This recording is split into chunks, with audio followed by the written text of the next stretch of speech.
Chapter 2175. It was impossible for him to allow his sister to approach this unknown and strange altar. This strange and ancient altar, from the moment he saw it, gave him an unprecedented feeling of terror. He didn't know why he was afraid.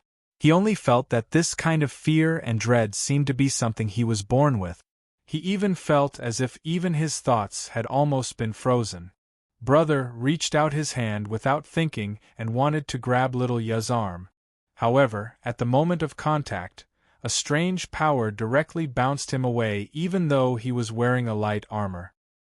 He even felt that his body was hit by a huge blunt object and flew far away in an instant. Little Ya, brother, got up again but saw that little Ya had already walked up the stairs leading to the ancient altar. Brother gritted his teeth and directly turned the power of the armor's thrusters to the maximum. But at this time, at the edge of the ancient altar, there was an invisible wall that completely blocked him. He, who was always calm, finally had a terrified expression on his face at this time. No matter how smart and rational he was still only an 11 or 12-year-old child in essence. People called him a rare genius, but no matter how talented he was, he didn't feel helpless at this moment. He could only watch little Ya climb up the stairs step by step. He could only madly hit the invisible wall again and again.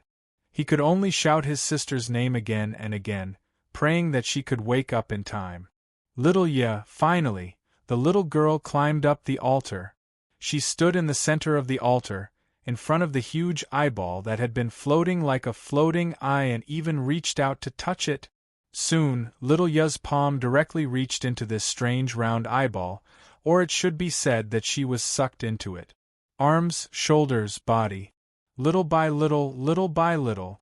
But a brother couldn't break this wall that spanned between brother and sister like a natural chasm. The armor on brother's body had been completely destroyed because of the overload. At this time, he could only use his hands to hit the wall with limited strength. He thought of digging deeper into the ground, but he couldn't do it. Even if the wall was under the soil, it still existed. He was about to lose sight of little Ya's back. Ya, use crystal. In the midst of despair, the voice that had appeared before appeared in his heart once again like an auditory hallucination. Use your fist. Brother subconsciously raised his head and looked at the figure that was about to disappear. This might be his last chance. He had no time to hesitate. Crystal. Was it that strange crystal from Mokauros?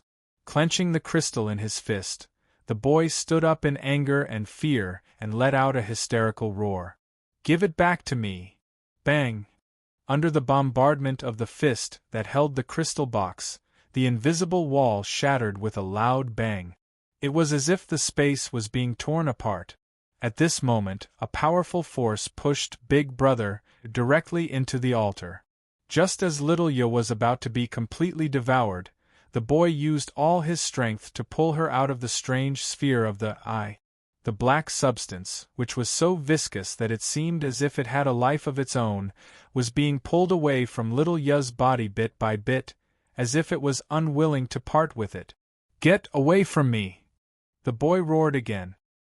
His pupils instantly turned into a pure gold color, and an ancient power suddenly burst out from his body. It fiercely fought with the black substance of the eye. In the entire deep pit, there was a terrifying airflow at this moment.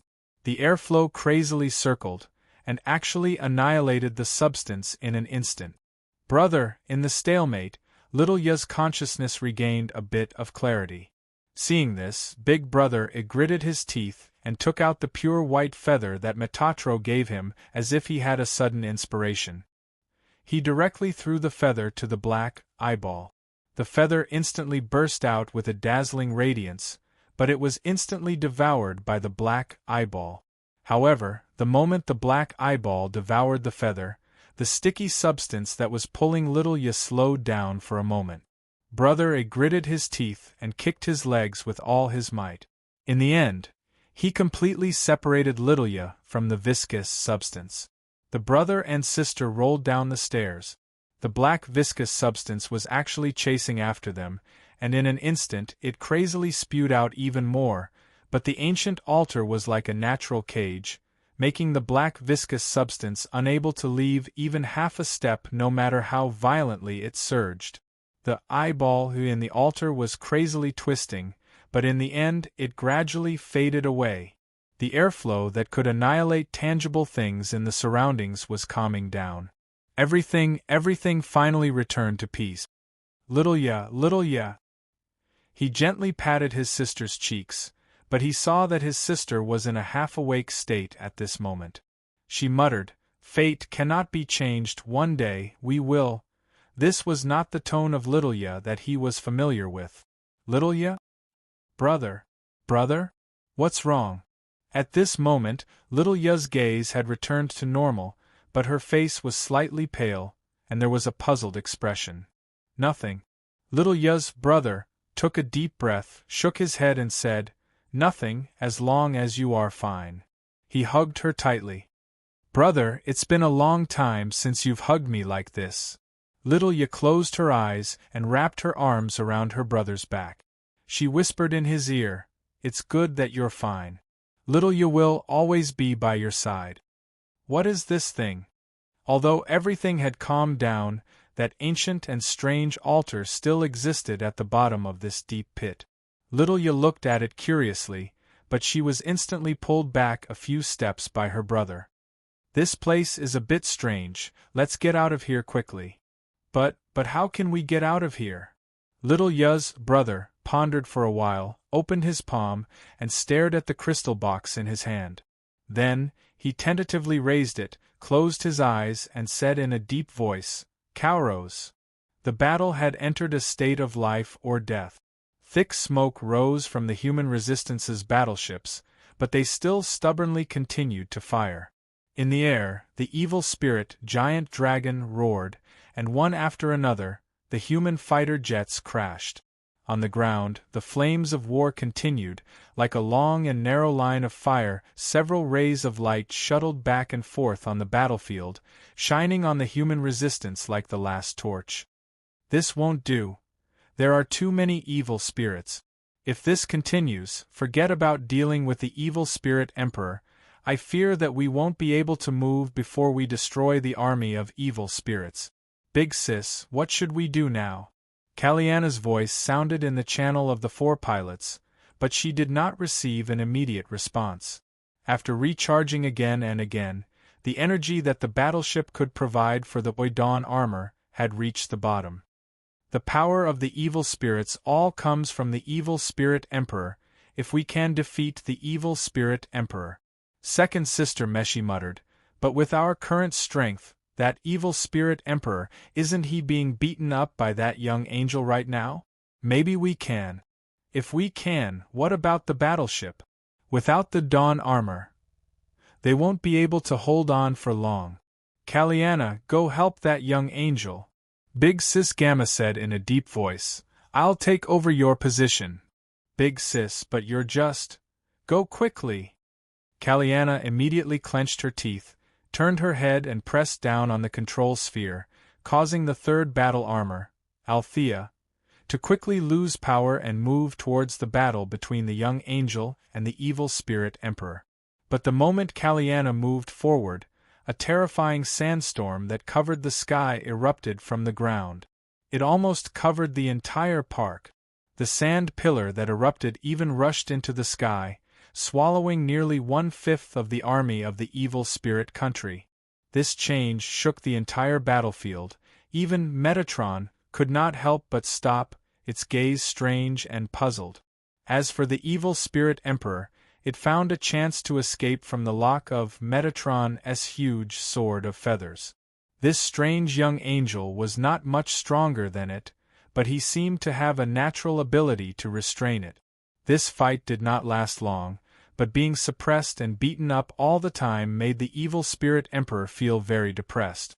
But this huge sandstorm, what was it?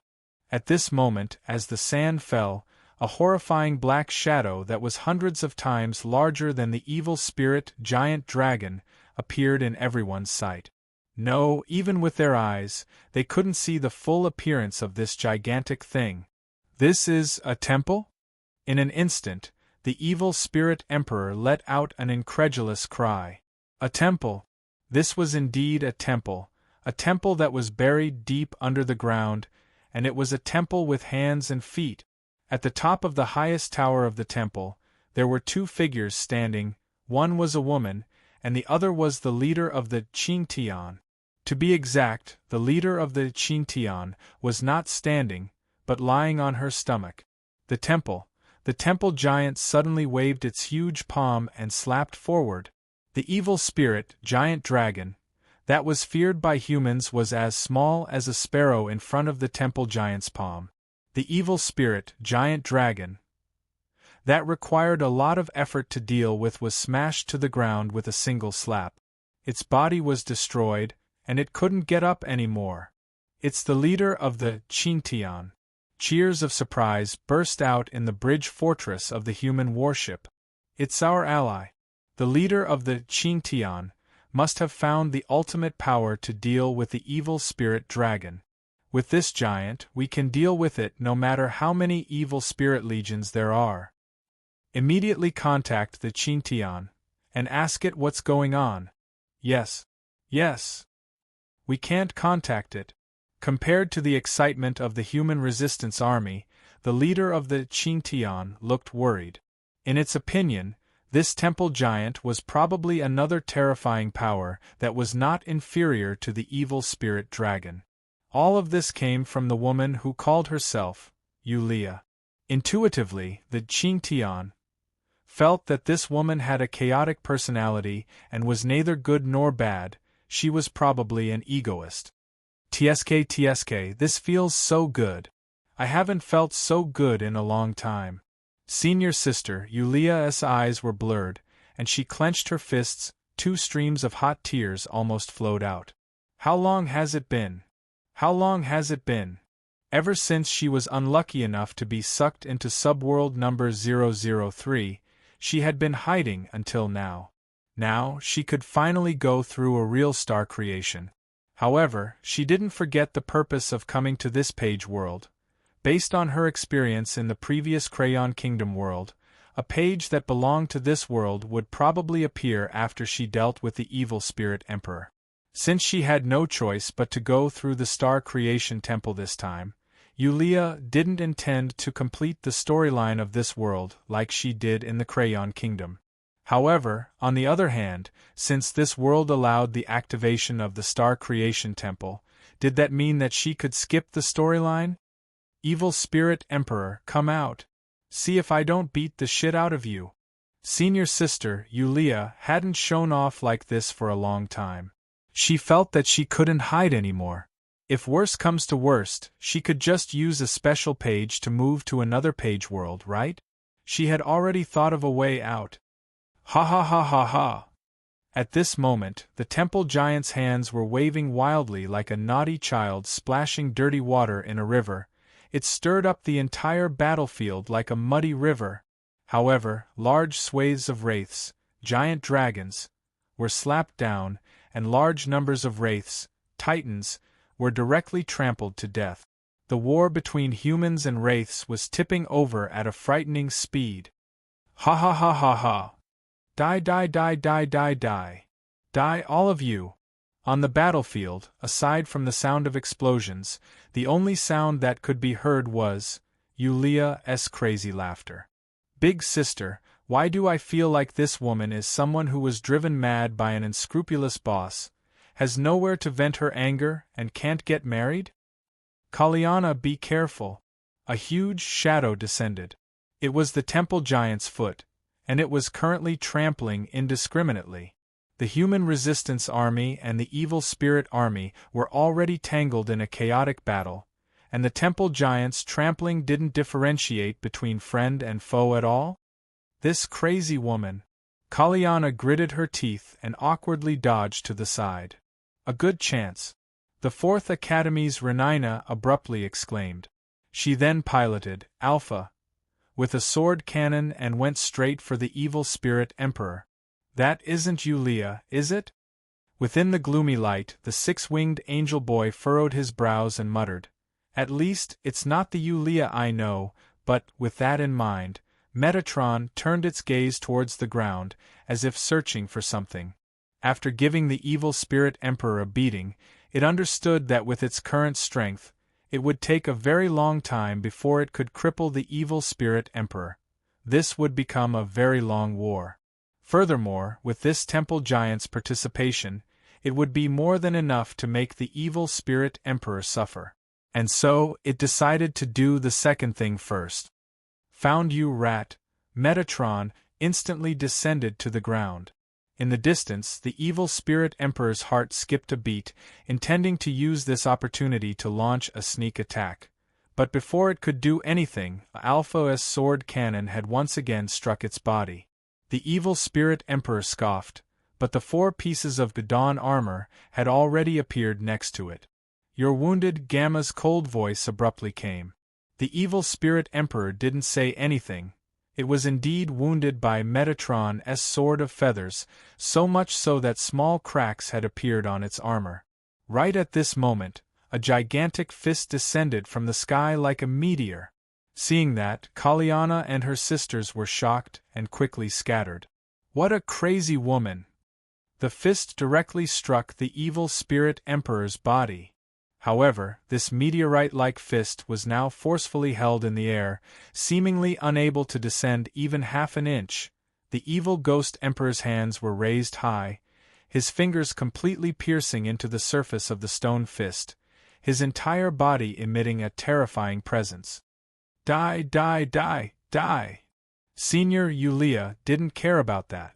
Now that she had begun to show off her beauty, the complex runes around her began to dance wildly. Qingtian. The Qingtian leader could only lie on the ground, not daring to say anything. Enough. At this moment the evil spirit emperor roared. In an instant, in the air, streaks of black gas began to entangle its body. These streaks of black gas came from the evil spirit army, from every evil spirit dragon, a titan, and evil spirit knights. "Your Majesty," the moment the black gas was extracted from their bodies, the evil spirit knights of those kingdoms instantly showed a horrified expression. As the black gas was extracted, their bodies instantly withered and finally turned into ashes. Not only was the meteor-like fist unable to smash down, it was even being lifted up bit by bit. It wasn't until the dark light flashed past the Wraith Emperor's body that the temple giant's fist and arm were instantly shattered. The immense resistance even directly flipped the temple to the ground. Just how big was the temple? When it fell to the ground, it was as if a mountain had collapsed. Sensing the collapse of the godly temple, senior sister, Yulia, who was excited, subconsciously blinked her eyes. "Huh? What's going on?" The power of the evil spirits all comes from Kaz. When he takes back all the evil spirits' power, he will return to his original form. The Qingtian leader couldn't help but sigh. At this time, Kaz is the real evil spirit emperor that almost brought about the extinction of humanity. Congratulations, you have successfully entered the most terrifying hell-y difficulty. F***CK, this is too much. Streaks of black gas had already formed into black whirlwinds. They all surged into the evil spirit emperor's body, accompanied by the roaring of wind and thunder. The entire dark red sky was surging and boiling. It was as if the end of the world had arrived. This scene has appeared on the murals of the temple before. The Qingtian leader muttered at this time, "When the end of the world appears, only the heroes of dawn can light the last flame of hope." Statues. Statues. Yulia, since you can make the temple move, can you also make the statues move, Yulia? The Qingtian leader's expression instantly froze, because the Yulia in front of him had unknowingly disappeared. Even so, the temple giant struggled a few times on the ground, as if it wanted to stand up again. Slip away, slip away. I can't afford to offend her. I can't afford to offend her. As for the temple giant, Star Creation organism had its own consciousness. If she gave up on controlling it, hopefully this temple giant would still be able to use its remaining strength. Prepare the special page. She was ready to slip away at any time. Senior sister, Yulia, found a safe place to hide and quietly waited for the next change in the situation. At this time, a bright light entered her line of sight. Yulia immediately frowned. "Why is this damned place, Angel?" Rolling her eyes, Yulia turned around and glanced at the battle. In an instant she stealthily chased after the angel's figure, ignoring the flood behind her. The fifth battle suit, Kauros, slowly landed at the bottom of the deep pit. After landing, the battle suit knelt on one knee, bent over, and extended its hand. Little Yu stared at it with her big curious eyes and suddenly asked, "Brother, what's that on your forehead?" "Forehead?" Little Yu's brother subconsciously frowned. Then, after thinking for a bit, he raised the crystal in his hand, which was the source of heat, and shone it on his face. He discovered that a strange mark of Omega had appeared on his forehead at some point in time. Chapter 2176. Doubt, for this child who had just experienced an unimaginable event, had no value in continuing. At least, the current situation didn't allow it. He quickly brought his little sister back into a Kauros' cockpit. A single energy crystal dug out from the deep crater was enough to fully power Kauros. But before leaving, he quickly dug out a dozen more, just in case. "Hold on tight," he looked at his little sister in his arms and softly said. The fifth war armor shot up to the sky. Attack! In just a short period of time, the massive Wraith army had been completely wiped out by the Wraith Emperor's power. At this time, the human resistance only had one target left to attack. The Wraith Emperor, Kaz. The warship's main cannons had been fully activated, aimed and fired. The fighter jets and tanks continued to advance, their target clear. But at this time, the Wraith Emperor's entire body was wrapped inside a giant black egg. The humans' attacks were unable to break through this giant black egg. The temple giant who had stood up once again used his remaining arm to smash this giant black egg into the ground. The temple giant seemed to have gone berserk as he continued to smash the egg. Finally, a crack appeared on the black eggshell. A jet black light shot out from the eggshell, rolling up the turbulent clouds and instantly releasing endless lightning. The sea was surging, the mountain was shaking, the volcano was erupting, the ground began to crack. The black eggshell had completely shattered. The Wraith Emperor once again appeared in everyone's sight. He was still wearing a sealed armor, but on the armor were countless roaring wraiths. The mask on the armor was a dark red wraith's face. Compared to before, the Wraith Emperor's body had grown a lot bigger, and was now comparable to the Dawn armor. Compared to the temple giant, he was still as small as a newborn sparrow. Even so, the Wraith Emperor was still able to easily receive the temple giant's meteor-like fist with his bare hands. After easily receiving the temple giant's fist, the Wraith Emperor calmly said, "I don't know whether or not you are a power left behind by the humans of the previous era, but this is not enough. It's not like I haven't destroyed the temple before." After saying that, the evil ghost emperor threw a punch at the divine temple's fist. At this moment, the giant's heaven-reaching pillar-like arms were exploding apart, section by section. The temple giant even had no choice but to fall back in a sorry state. With each step it took on the ground, the earth quaked and the mountains swayed. This is the true power of the Wraith Emperor. It's exactly the same. The Qingtian leader stared blankly at the world that was about to shatter. Such a scene had been depicted in the murals in the depths of the temple. Calling the battleship, requesting energy replenishment. In the cockpit of Algot, the big sister Gamma, one of the four people, looked a little anxious. However, what made her even more anxious was that the battleship could no longer supply the Dawn armor with energy. The resources had been exhausted. Under the rule of the Wraith Kingdom, the humans who were unwilling to be enslaved had no choice but to hide in a corner. Their resources were already extremely limited in the first place. In this battle of life or death, the humans had already brought all the resources they could. Even so, after this battle, the consumption of resources was like a bottomless pit. There was no way they could last until the end. The powerful dawn armor could no longer support it, and its movements were slow to the point that it had to fall to the ground. Catch! A bright red flash shot straight at this moment. Big Sister Gamma subconsciously caught it and looked down. It was an ostrich egg-sized oval red crystal.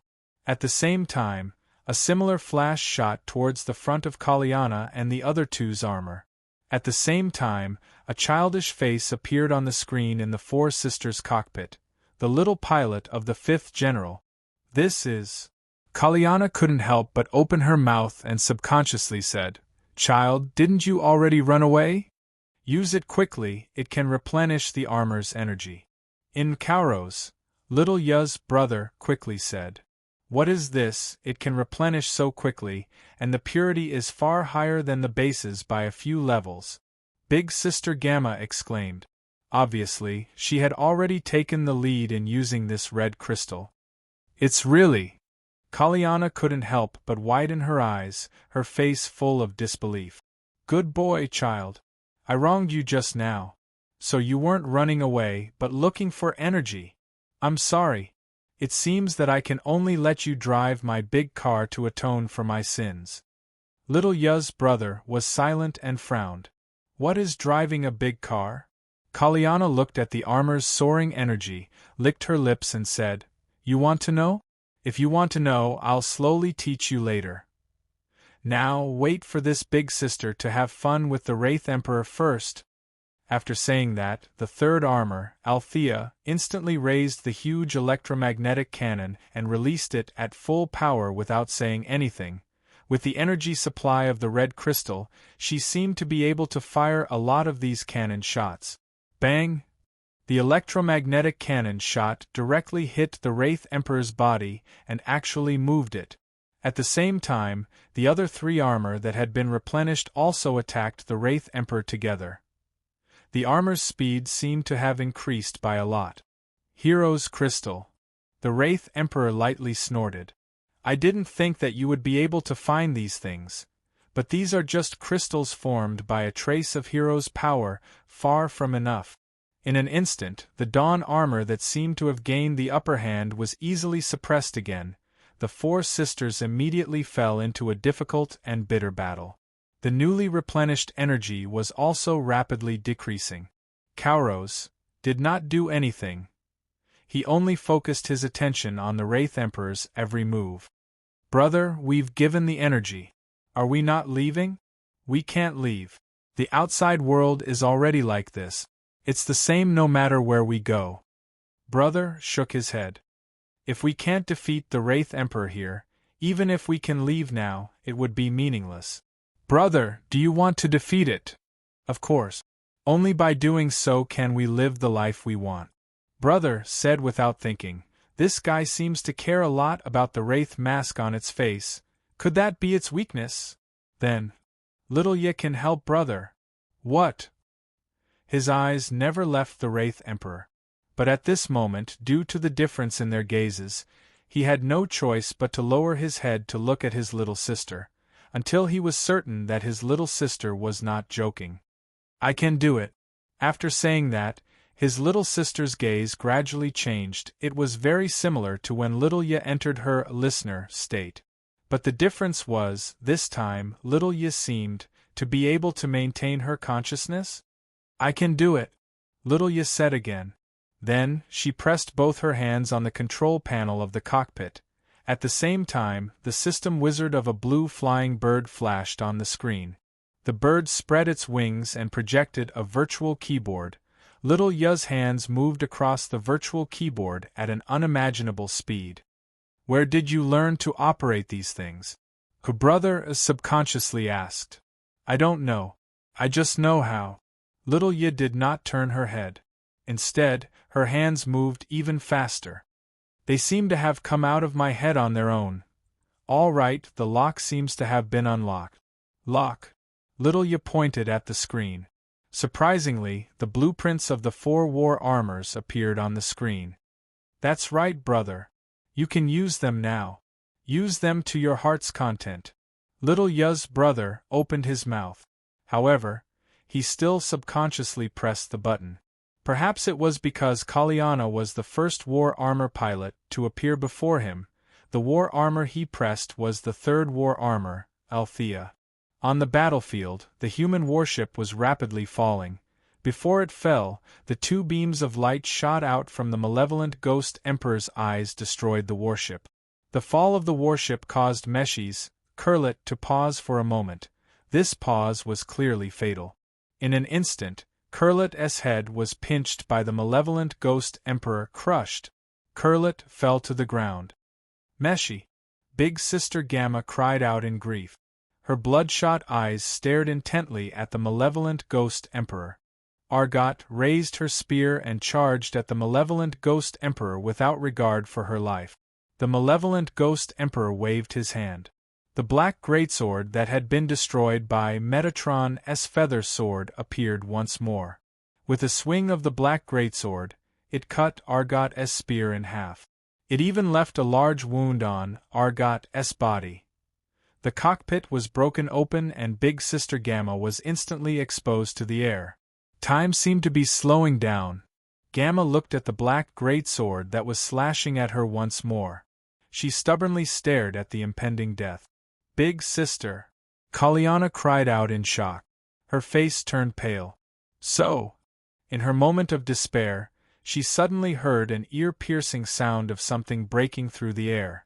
By the time Kaliana reacted, the malevolent Ghost Emperor had already been knocked aside by something. 5th War Armor, Kauros. 6 wings of light flashed. Beside Kauros, specks of bright starlight were constantly emitting from it.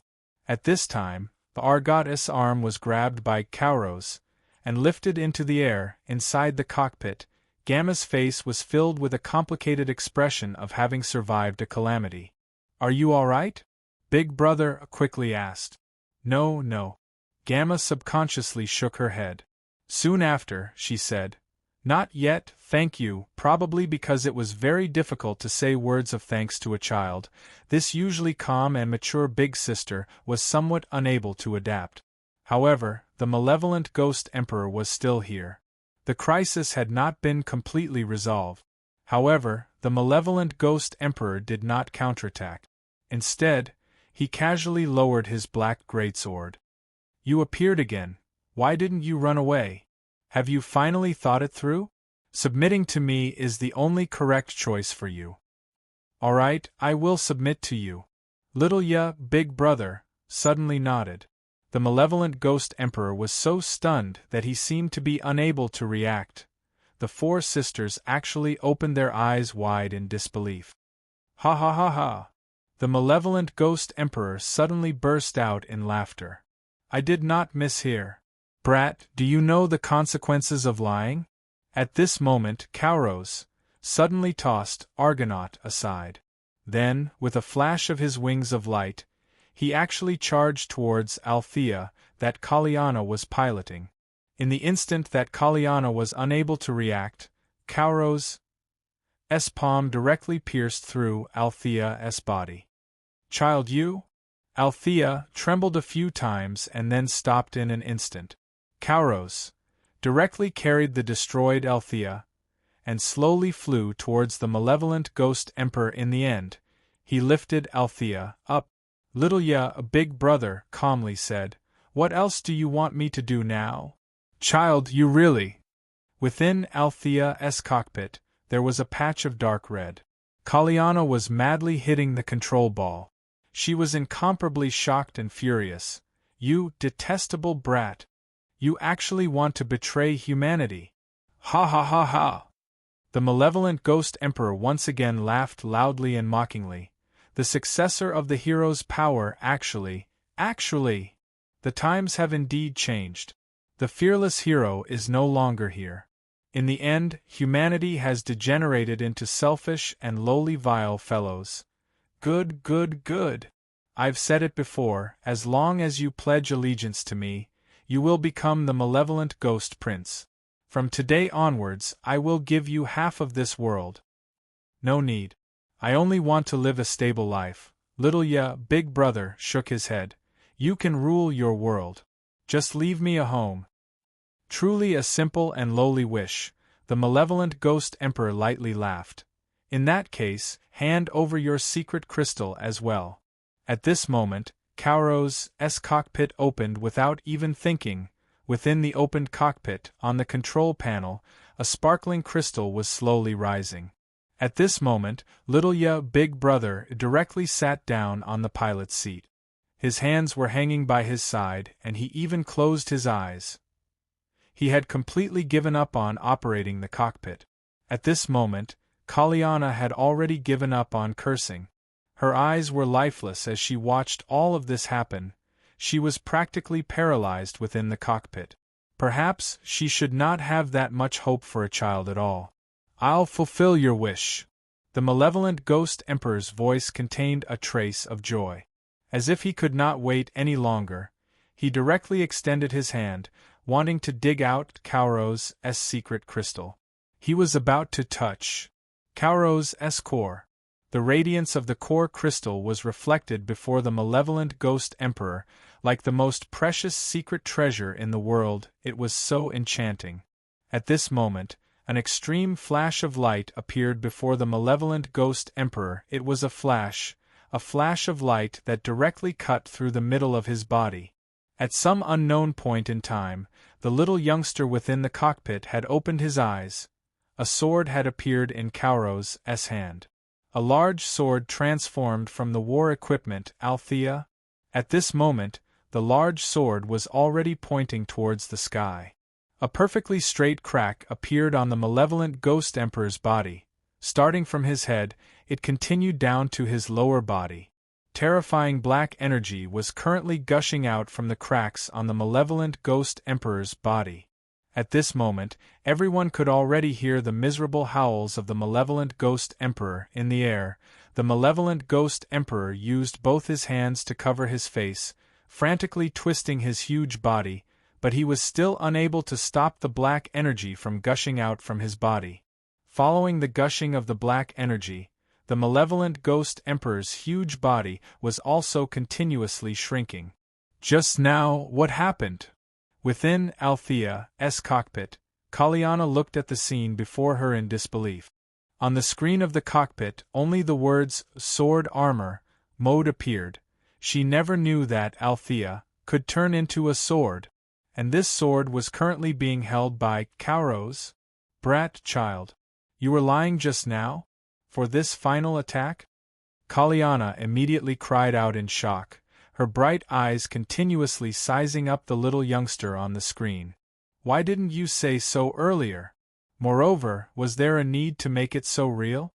Little Big Brother expressionlessly said, "The truth and falsehood that make up a lie often, a lie with truth is easier to confuse others. I don't know which bastard taught you that, damn it." Kaliana was startled, then immediately clenched her teeth and said, "If you couldn't deceive the malevolent Ghost Emperor just now, you wouldn't have wanted to kill me, right?" Little Big Brother was silent for a moment, then slowly nodded and said very seriously, "If I have to." Kaliana was so angry that she said, "No. The door is welded shut. I won't let you get in." Little Big Brother looked at her expressionlessly, then suddenly turned the control ball, causing Cauro's to instantly retreat several dozen meters away.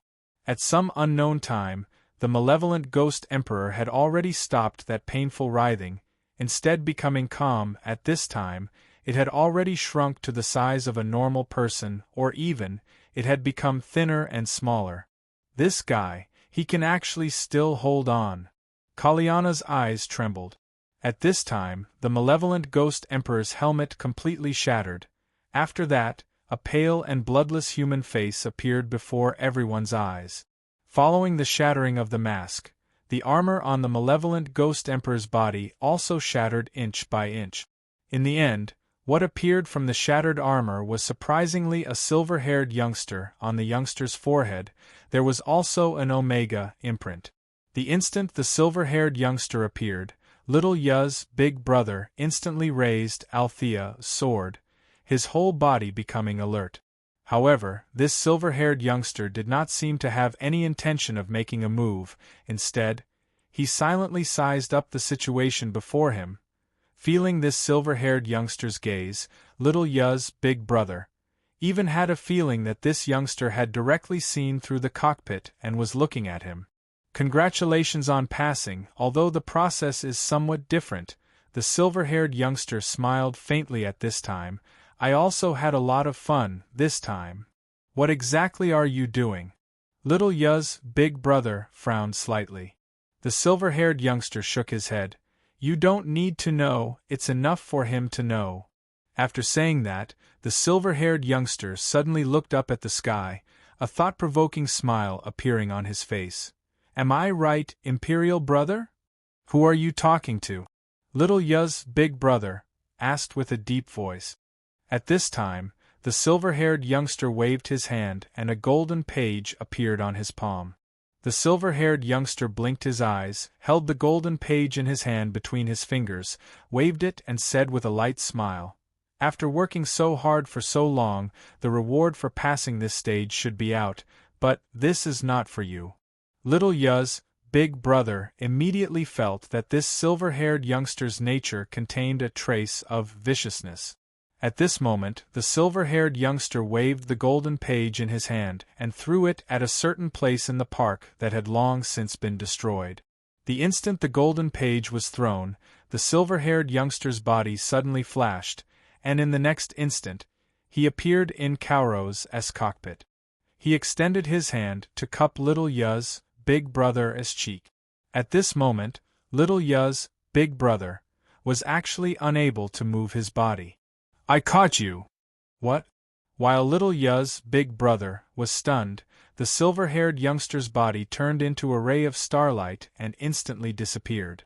Caught you! A voice suddenly came from behind. The woman in the ice-blue robe frowned, and slowly turned around without batting an eyelid. That was no longer the radiance of the holy light, so she did not have the feeling of being burned. Even so, the dim radiance vaguely brought about a sense of destruction, which made her secretly fearful. Metatron! The woman called out softly, I didn't expect. I'm afraid that even the group of seraphs in the palace of blazing heaven, and all the saints in the kingdom of heaven, did not expect you to still be alive. Then I have to thank the person who developed the holy light system. Metatron said calmly as he spoke. He walked towards the woman in the ice-blue robe. Of course, that's not important. The woman snorted coldly. You don't have a holy body and your strength is only so little. But this is my home ground. Metatron, I can let you a holy fall, a second time. The six-winged youngster said indifferently. So, the first holy fall was also caused by you, right? Let this answer remain in the depths of the fog forever. The woman in the ice-blue robe sneered, and at the same time, she raised the Book of Gaia in her hand. Let this page world be sealed forever, never to be opened again. Disappear, Metatron. Metatron did not waste any time. He waved his arm, and gray feathers quickly gathered in front of his hand, turning into a new slender feather sword. It was about to be triggered. However, it was at this moment that a golden light appeared between them. What appeared was shockingly a golden page of a book. The moment the golden page appeared, the woman in the ice-blue robe's pupils contracted. She decisively gave up on attacking, and without another word, she grabbed at the golden page. Seeing this, Metatron chuckled, and directly lifted the feather sword and stepped forward. I like people who spoil things the most. Especially people like you who are hated by everyone. You. Seeing that the feather sword was coming for her head, the woman had no choice but to hurriedly raise the Book of Gaia to block it, but at this moment of emptiness, a fog suddenly rolled and the page was swept away. It's you again. The woman in the ice-blue robe instantly screamed in anger. It's that damn Yulia again. It's her again. Once again, he snatched the pages from his hands. The woman was so angry that she almost forgot about the existence of Metatron. She instinctively drove the book of Gaia, wanting to return all the pages. But at this moment, a gray flash flickered. In an instant, the book of Gaia was split into two. The woman was dazed for a moment, and she saw that the six-winged youngster's hand had already grabbed half of the book of Gaia and taken it away. How is this possible? The woman looked at the six-winged youngster in shock. At this moment, Metatron said indifferently, "Nothing is impossible. After all, I'm using my soul to slash it, so it should at least give me some face." With that, Metatron once again waved the sword of feather and went straight for the woman's heart. This sword was a collision of souls. Great, supreme, as vast as the starry sky, in the face of this spiritual aura, the woman trembled all over. She could not face the Metatron at this moment. She screamed in shock and quickly retreated. The remaining half of the book of Gaia opened up once again. The moment the sword of feather was about to pierce her, she had already disappeared from the world of this page without even saying a word. She's pretty good at leaving. No wonder she could cause so much trouble in the Holy Light Kingdom. Metatron shook his head, and the sword of feather instantly shattered in his hand. He lowered his head and looked thoughtfully at the half of the book of Gaia in his hand. Suddenly, Metatron's eyes focused, and he looked in a certain direction beside him. "Didn't anyone tell you that peeping is not the behavior of a good child?" In the air, the mist gathered little by little and condensed into Yulia's appearance. At this time, Yulia was holding the golden page tightly, but she looked at Metatron with a curious gaze. She was ready to run at any time. "You're Black Soul, right?" Metatron suddenly said. Yulia asked calmly, "What's Black Soul?" But her heart was not calm. "How do you know?" Metatron chuckled. "Have you heard of the 11 Beginnings?" Yulia blinked. She really hadn't heard of it. Metatron suddenly spat out a mouthful of viscous blood and then fell straight to the ground. "Hello?" Yulia's eyes widened. "Listen to me," Metatron warned. "Don't imitate me and self-destruct your soul." After that, the six-winged young man became motionless. Dead? He wasn't completely dead, but it seemed like he wouldn't wake up for a while. Yulia glanced at the six-winged young man. At this time, she was in a cave. She casually broke some dead branches on the road and made a small fire. Seeing that the six-winged young man didn't wake up for a while, Yulia took out the newly seized page. She already had the experience of studying a book page once. Right now, her gaze was focused on the book page, waiting for the words to appear. And the strange words on the book page, which could be directly understood by people, began to appear as expected. Eternal calendar, the 9th day of the month of Gemini, cloudy. Today my brother, Huang, and I sneaked into the 4th royal ruin to play hide and seek. It was so exciting. We were almost discovered by Gamma and the others. I'm so angry. They are my maids, but they don't listen to me at all. I have to think of a way to catch the 4 of them. I'll punish them to do volunteer work for the Royal Welfare Institute for 10 days. Humph. They think I don't know. They all want to be my brother's crown princess behind my back.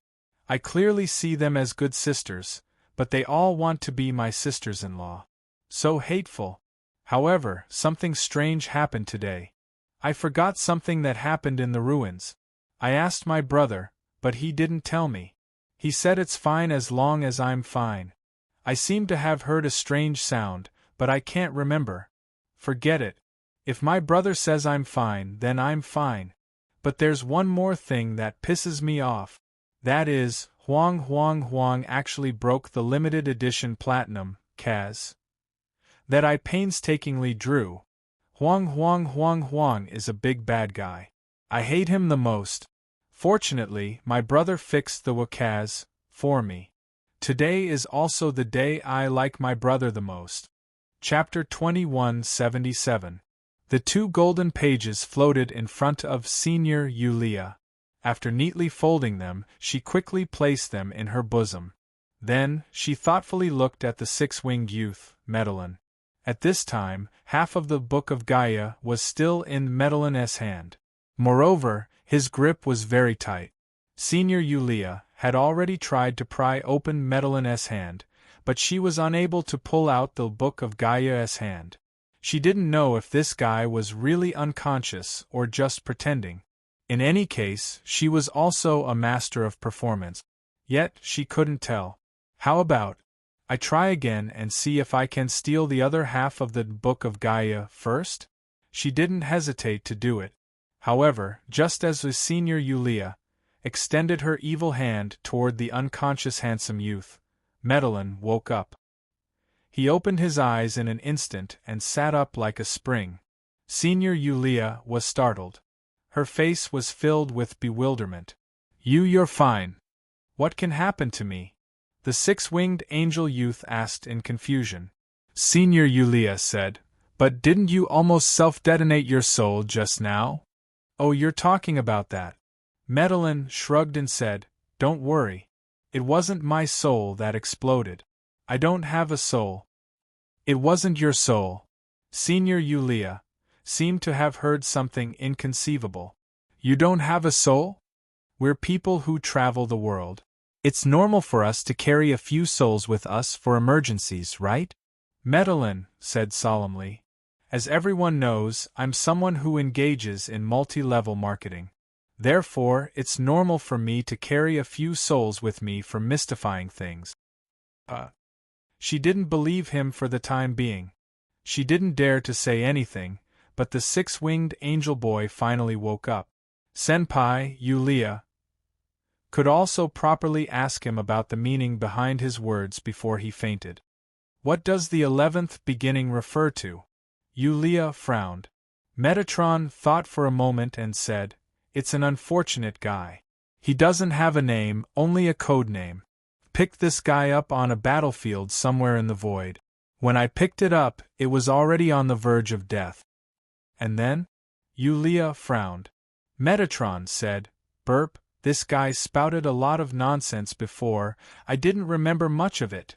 I only remember this guy telling me to be careful of a black soul. And that's it. Yulia blinked, then pointed at herself and said, don't I look very pure? Pure? Medellin rubbed his chin. Her figure is indeed not bad. Right? I think so too. Yulia puffed up her chest and laughed a few times. Then, she patted Medellin's chest vigorously and said with a smile, actually, you yourself are this so-called 11th beginning, right? Ahahaha, you actually found out just like that? You are really smart. Medellin also laughed, but he felt that this woman's chest was probably not easy to pat, so he gave up. Yulia suddenly narrowed her eyes, and a murderous intent appeared in her eyes. She directly grabbed Medellin's throat and said expressionlessly, after saying so much, you still haven't explained. How did you know my identity? Medellin said unhurriedly, didn't your master tell you that the most powerful black souls will be crowned with the name of Beginning? Yulia's heart skipped a beat. Indeed, no one had told her this. Just because you said you are? She directly sneered and said, you said you are one of the most powerful black soul envoys, but why don't you have any black soul aura on you? You are even the seraph of the kingdom of heaven? Medellin said indifferently, you are new, right? Don't you know that when black souls are on vacation, they can completely change into another identity? In essence, change. Are you really? Senior sister, Yulia, immediately frowned, but at this time, her hands had loosened a lot. Just based on the fact that this person could say that black souls were on vacation, she already believed most of it. This kind of thing probably wouldn't spread outside the shop. So, you are? My original body isn't here. Medellin shrugged and said, I only entered the Book of Gaia with a part of my consciousness attached to Celion. But you, how did you appear in the kingdom of holy light? Yulia still had a trace of vigilance. Medellin said, Kingdom of Heaven is such a big financial backer, and they have to pay a huge price for renting Kingdom of Heaven every once in a while. How can they not send someone to keep an eye on it? For example, if it were you, as a senior of the head office, you would also send 1 or 2 inspectors to the subsidiary company, right? Kingdom of Heaven, financial backer, renting? Yulia couldn't help but frown. What does this mean? Medellin said in surprise, don't you know? The entire Kingdom of Heaven is rented from your master. I don't know. No one told me this kind of thing. What was Kingdom of Heaven? The Kingdom of Heaven was one of the few supergiants in the dimensional void. It represented the angel core of the holy light. It could be said that it had conquered thousands of worlds. As a hard-working seeder, it would often have conflicts with other giants. Every time there was a conflict between giants, it would bring a shock to the environment of the entire void dimension. But such a giant of the void dimension actually rented its base camp? F***ck.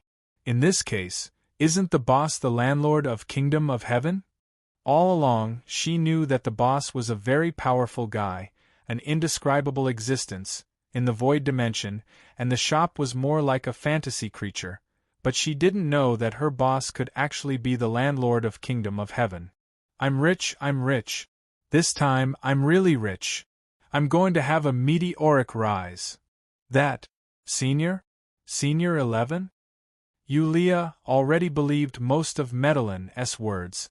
After all, such a secret, if one wasn't related, how could he know so clearly? Call me Madanzo. Medellin. Madanzo said indifferently, I haven't officially returned yet, and my vacation isn't over yet. Don't talk nonsense about me waking up early. I understand.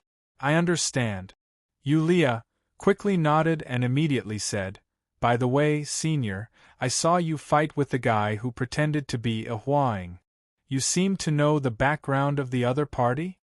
At this time, Madanzo flipped through the half of the Book of Gaia in her hand and said casually, that guy is called Morrigan. He's a god with multiple divine titles from a divine system called the Celtic gods. After the Celtic gods were destroyed by Kingdom of Heaven, the gods of the divine system were thrown into the Holy Light Kingdom, intending to use them to cultivate high-quality petitioners. As expected of the void dimension giant, Kingdom of Heaven is really generous. Yulia immediately gave a thumbs up. They actually thought of distorting the beliefs of the true gods. But how did it become like this? Madanzo said, obviously, there must have been some mistake in the transformation of these true gods, causing the original consciousness of Morrigan to awaken in the Holy Light Kingdom, which ultimately led to the holy fall of the Saint of the City of Freedom this time and our falling into the world of the Book of Gaia. I'm afraid this is Morrigan's revenge against Kingdom of Heaven. Then, Senior 11, do you know what the mistake was? Senior Sister Yulia quickly asked. Also, other than Morrigan, did the other true gods of the Celtic pantheon also awaken in the Holy Light Kingdom? This is something I need to investigate. Madanzo's expression suddenly froze. Newcomer. Ah? I'm here. I need you now to assist me in investigating the truth of this Morrigan incident, Madanzo said seriously. Of course, I won't let you work for nothing. After this matter is over, I will propose a reward for you. Are you willing to accept this task? Of course I'm willing. She quickly agreed, but soon hesitated. But Senior 11, Morrigan, has been driven away by you. I'm afraid we won't be able to find her so easily? Isn't this book here?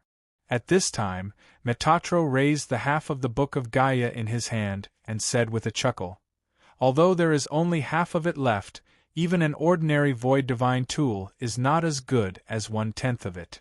Yulia suddenly had an idea. We can use this half to sense the location of the other half. That's right. Madanzo nodded. But before we act, I have to deal with the matters here. It was a scene of devastation and the earth was shattered. Dawn had just arrived. On the battlefield, the human resistance army leaned against each other, exhausted. Before they could enjoy this final victory, they had already fallen asleep. Everything seemed to be forever fixed like this. It was like a painting. The whole world has stopped. Yulia stood on a high slope and looked at the battlefield, exclaiming in surprise. Stories always have an end. When there's an ending, there's naturally no more. Madanzo said indifferently. In this story, the humans defeated the evil spirits, and that was the ending. Yulia pondered. So, every page world deduced by the Book of Gaia is actually not complete, far from being as powerful as imagined. Is it because the pages are missing that the functions are incomplete? Senior 11, did I say something wrong? Madanzo blinked and said, You seem to have done a lot of research on divine void artifacts? Yulia said modestly, When I was walking in the void, I did a little research. At this time, Madanzo took out half of the Book of Gaia. Kerrigan can't be locked on for now, probably because this book was split into two, so the function loss is even more serious. However, I did find another page world with information about the people who were swallowed by the Book of Gaia. I have a page here, and it has the ability to travel through multiple page worlds. Senior apprentice sister, Yulia hurriedly took out the unique book page that she obtained from the Crayon Kingdom. As for the book page that I obtained from this Wraith realm, I haven't discovered anything special about it yet. Then let's go to this page world first.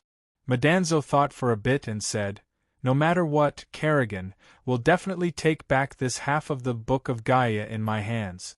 We don't have to specifically look for her and wait for her to come find us. Take her with us, we'll go now. As Metatro spoke, he turned to look at a young lady who was leaning against a rock and seemed to be asleep. Selin.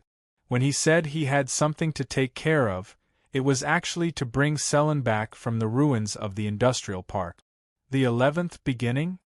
In the open kitchen connected to the living room, Boss Luo, who was doing something casually, tilted his head.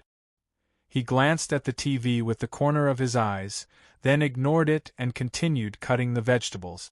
But there wasn't only Boss Luo here, there was another person standing here. A silver-haired young man. However, this silver-haired young man's eyes were currently lifeless as he stood there without moving. After Boss Luo finished cutting the vegetables, he carried the ingredients to the stove. His body directly passed through the silver-haired young man's body. This silver-haired young man was actually an illusion without a physical body. Not only did he not have a physical body, he didn't even have a consciousness. When Boss Luo brought the silver-haired young man from the Wraith realm, what he obtained was only an illusion like this.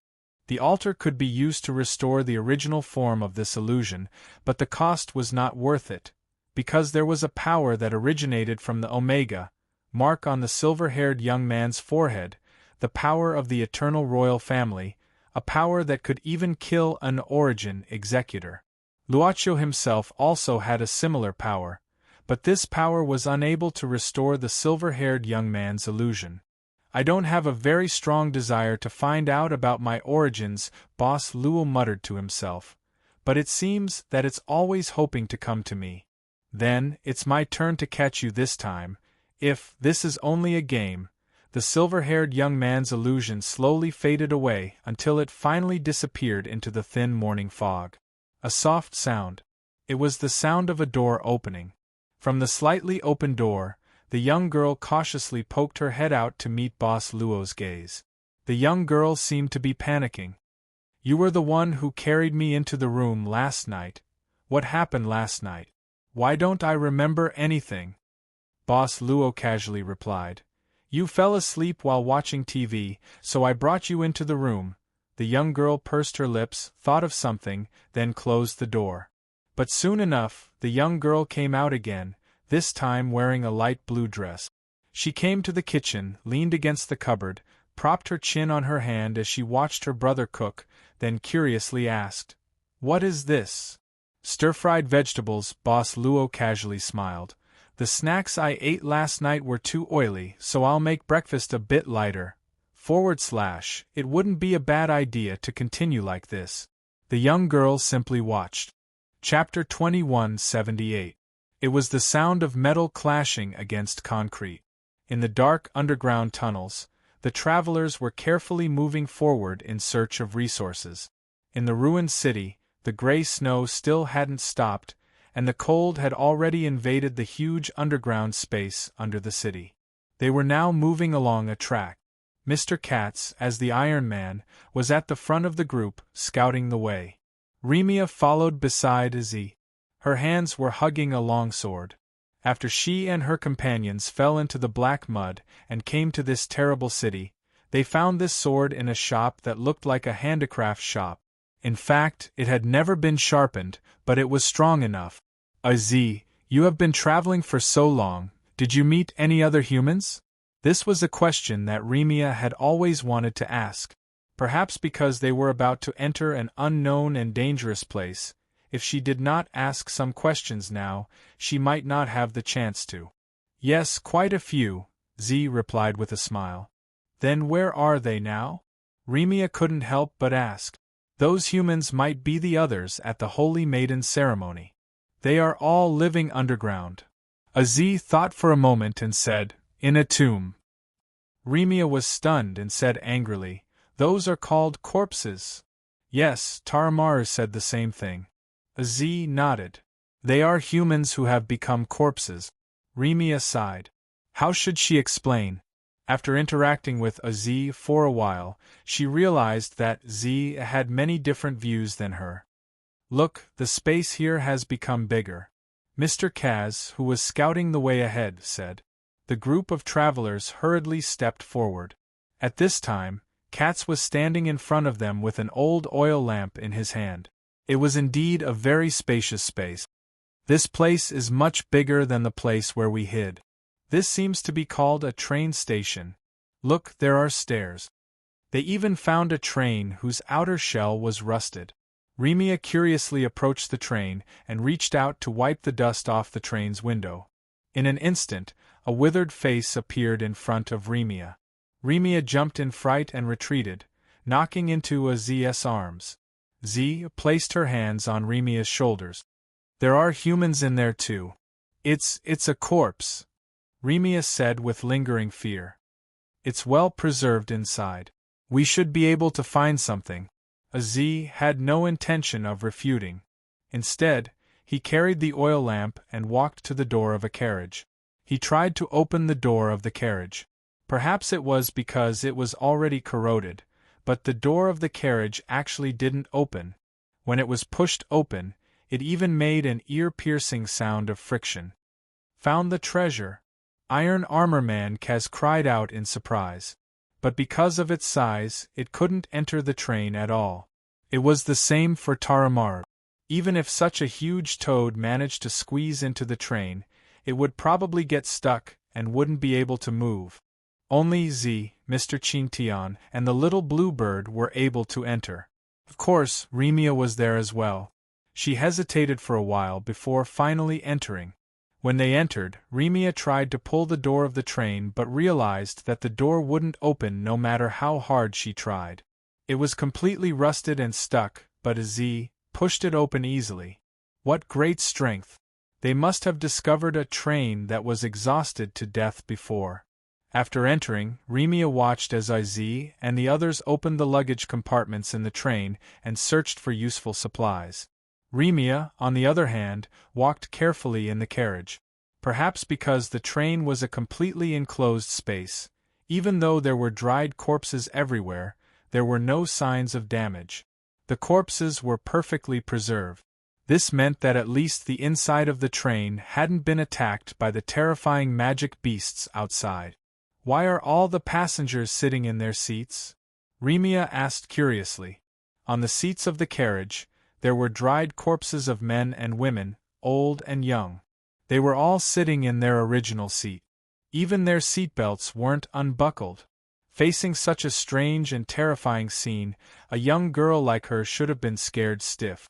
But after coming to this dangerous world, she had even killed magic beasts. Worse things had happened. Even though she was a little flustered, it wasn't useless.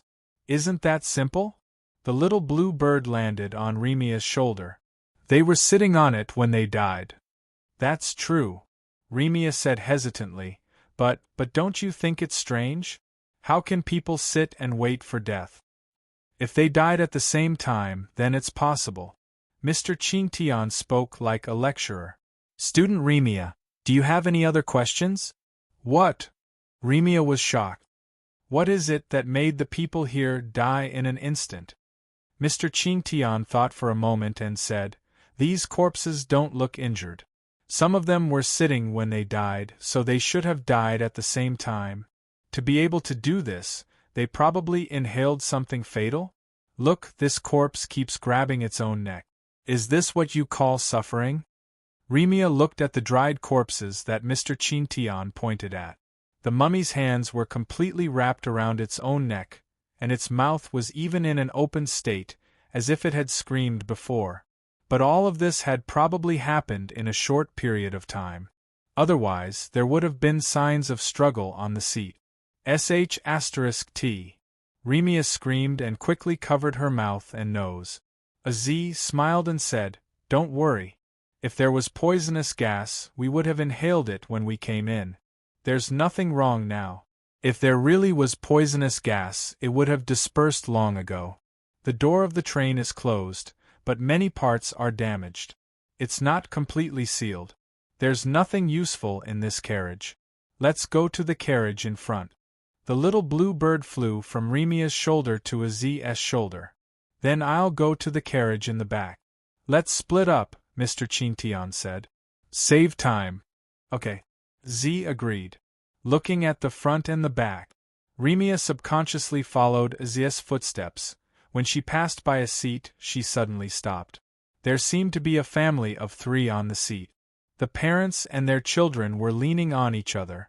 When death came, they were probably just sleeping.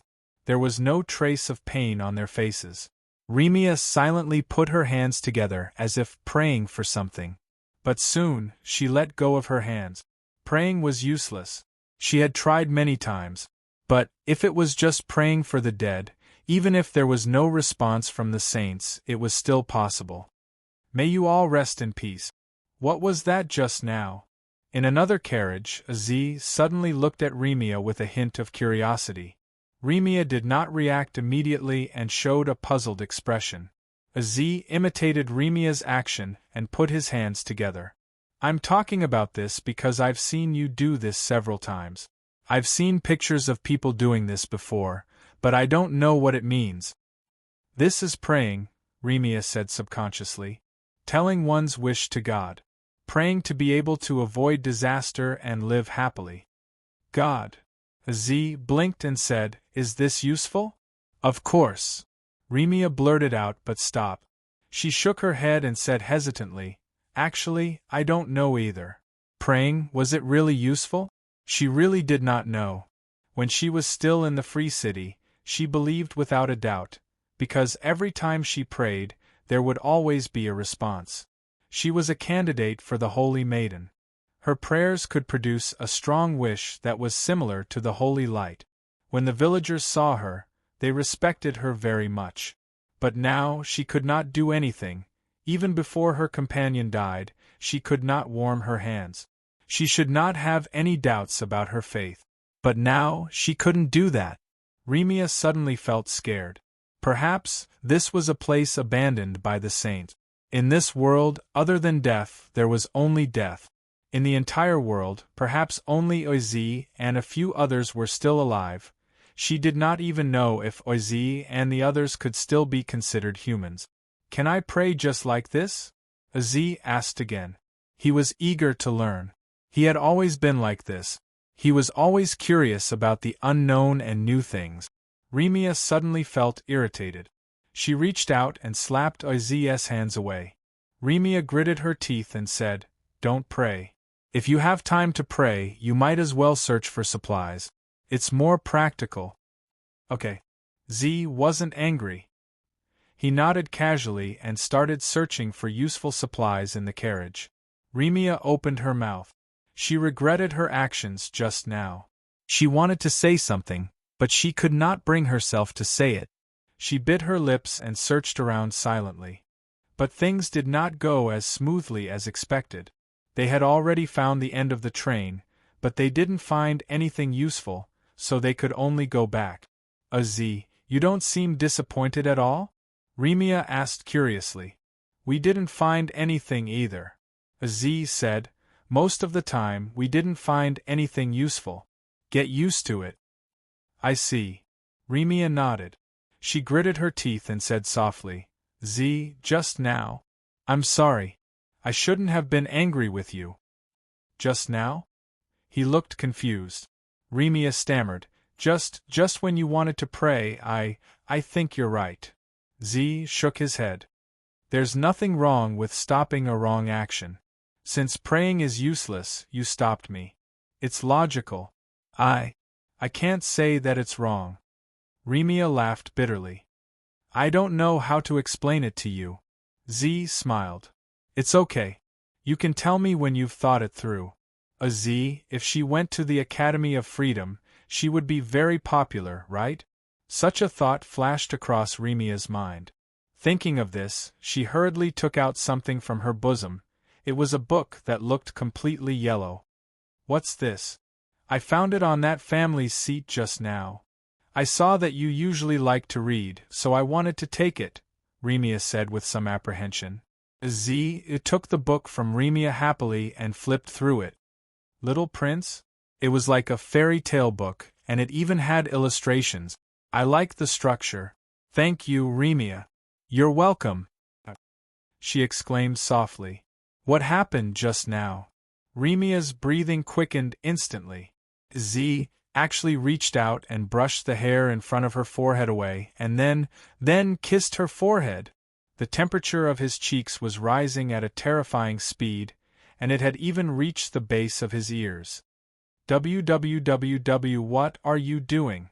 "Expressing my gratitude," Z said calmly. "I read some books before. It says that kissing is an act of gratitude." That's right. But I feel like something is wrong." Remia was momentarily at a loss for words. However, the lingering sensation on her forehead was, Z thought for a while and said, the book said that kissing has many meanings. For example, greetings, respect, and love. Remia, if you have time, can you experience it with me? I've always wanted to know why kissing someone's lips represents love. Z reached out and gently stroked Remia's lips with his fingertip. The young girl quivered in an instant and her mind went blank. I don't want to. Suddenly, she instinctively pushed a Z away as if she was frightened. After pushing a Z away, the girl lowered her head and hurriedly ran to the exit carriage. Z leaned against a seat and blinked. He saw the little blue bird squatting on the back of the seat in front of him and looking at him. Do you want me to try it with you? Z thought about it seriously and shook his head. I feel like you'll hurt me. I don't want to.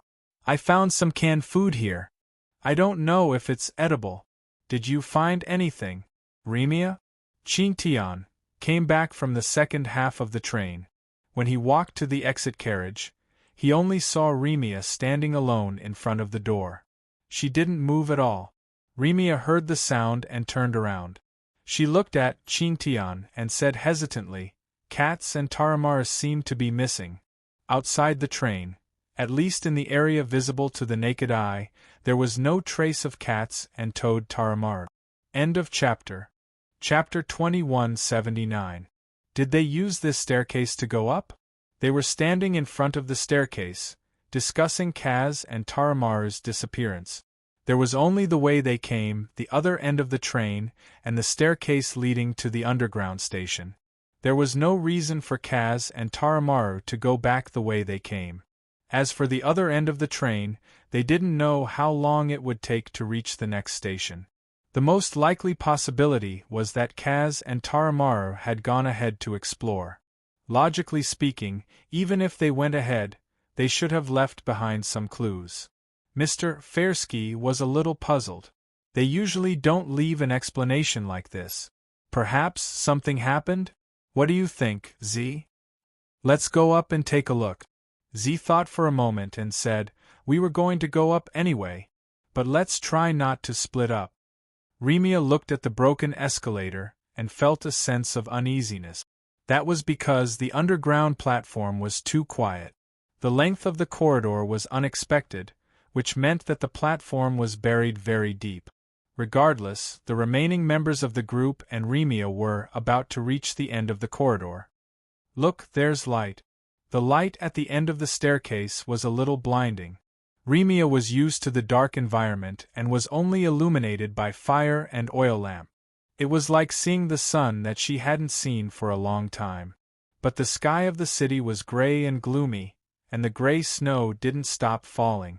How could there be sunlight in this silent world? Mr. Chintian was the first to walk out of the staircase, followed by Z and the little blue bird. Remia also walked out impatiently.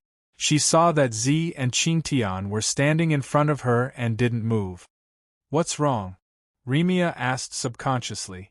However, at this moment, everything was reflected in front of her eyes. Light, bright light, lights of various colors. People, and many people. Not only that, even the temperature here was pleasant. It was the kind of warmth that seemed like a distant memory. Am I in heaven? Remia looked at everything in front of her in a daze, her voice hoarse. Shops, pedestrians, the sound of music floating in the air, and a huge Christmas tree decorated with dazzling decorations. It was right in front of him. This was still the station, but it was more like a shopping mall.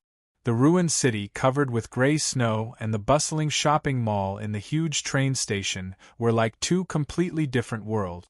Z, do you see it? People, many, many people. Remia's voice trembled as she took a few steps forward. I see it. Z nodded. They're humans, not human corpses, but, Z. People. Many people.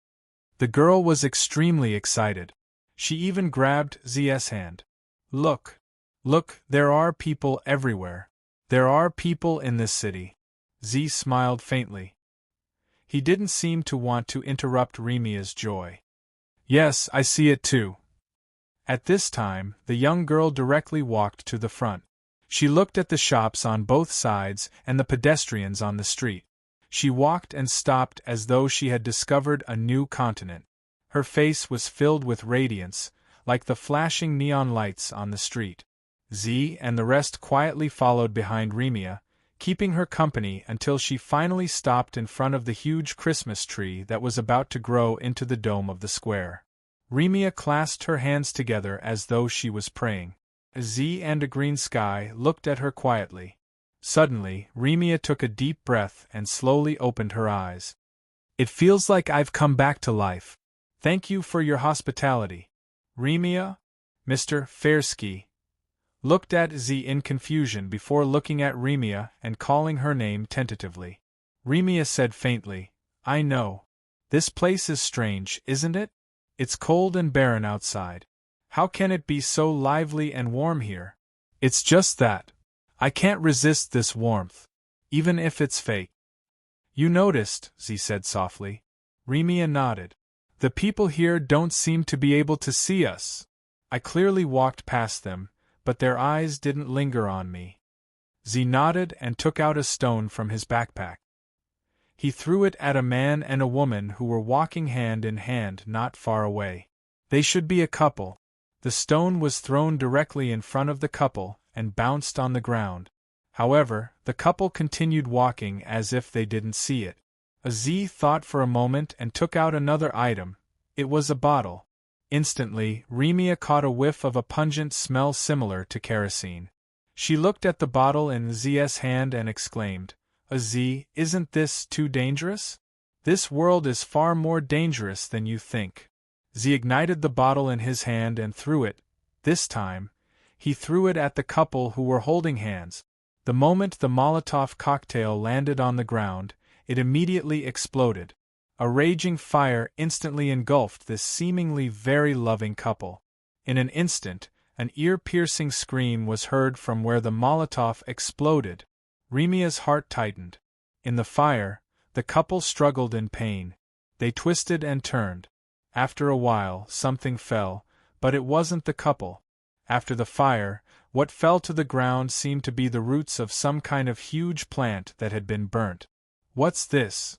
Remia sucked in a breath of cold air. These two charred objects looked more like roasted ginseng. Looks like the people here are all like this. Z looked around and pulled open his shirt. At the waist of Z, there was a row of flammable grenades. Without wasting any time, Z picked up another Molotov cocktails and threw them out. Soon, there were more Molotov cocktails. That's two. Remia swallowed her saliva and looked a little frightened. This guy likes making Molotov cocktails ever since he accidentally learned how to make them. Mr. Chintian patted Remia's shoulder. Do you want to try? At this moment, Mr. Fersky also pulled open his thick clothes. His belt was also filled with Molotov cocktails. He even took out one and stuffed it into Remia's hand. This isn't enough for me. Kaz has a lot of them. His body is empty and filled with Molotov cocktails. When you want to use them, you just have to open the steel plate on his chest. It's very convenient. So, all of you are a bunch of arsonists? Without waiting for Remia to react, Fersky appeared and joined the ranks of the arsonists. With Z's help, the surroundings were quickly engulfed in flames. More and more people, or rather, more and more monsters, were burned to their original state by the fire. Ear-piercing screams filled the air. Remia felt her scalp go numb. The flames destroyed everything before Remia's eyes. An entire civilization seemed to have been destroyed by the flames. Dreamy lights, lively pedestrians. The huge shopping plaza at the train station turned gray in an instant and was soon dyed with the color of fire. This place was no longer bustling with noise and excitement. It had become as desolate and dilapidated as the outside. Thick vines crawled all over the walls and floor, as if they were veins of some kind.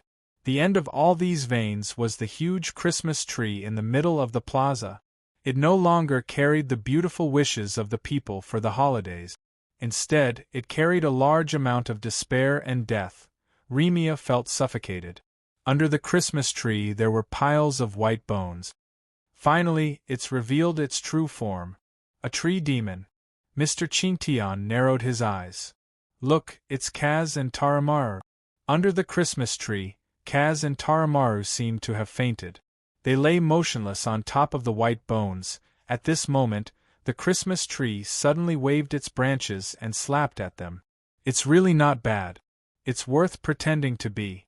After all, it can save books and read them offline. Bang! The branches slapped the ground, instantly creating a crack mark. If this thing were to hit a person's body, it would most likely be able to easily whip a person's body into mush. Mr. Chintian. Save them. I'll restrain it. Z yelled at this time. Mr. Chintian nodded quickly and warned, Don't force yourself.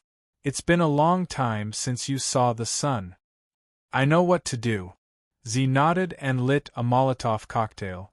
Then, he dashed toward the waving branches of the Christmas tree. At this moment, Remia witnessed the agility beyond the limits of the human body. Z was moving among the branches like a bolt of lightning. Flames were ignited and many branches of the Christmas tree were ignited. At this time, the coach square suddenly shook. The floor began to crazily crack, and from the cement floor, thick roots began to emerge. Obviously, the main body of the Christmas tree was enraged.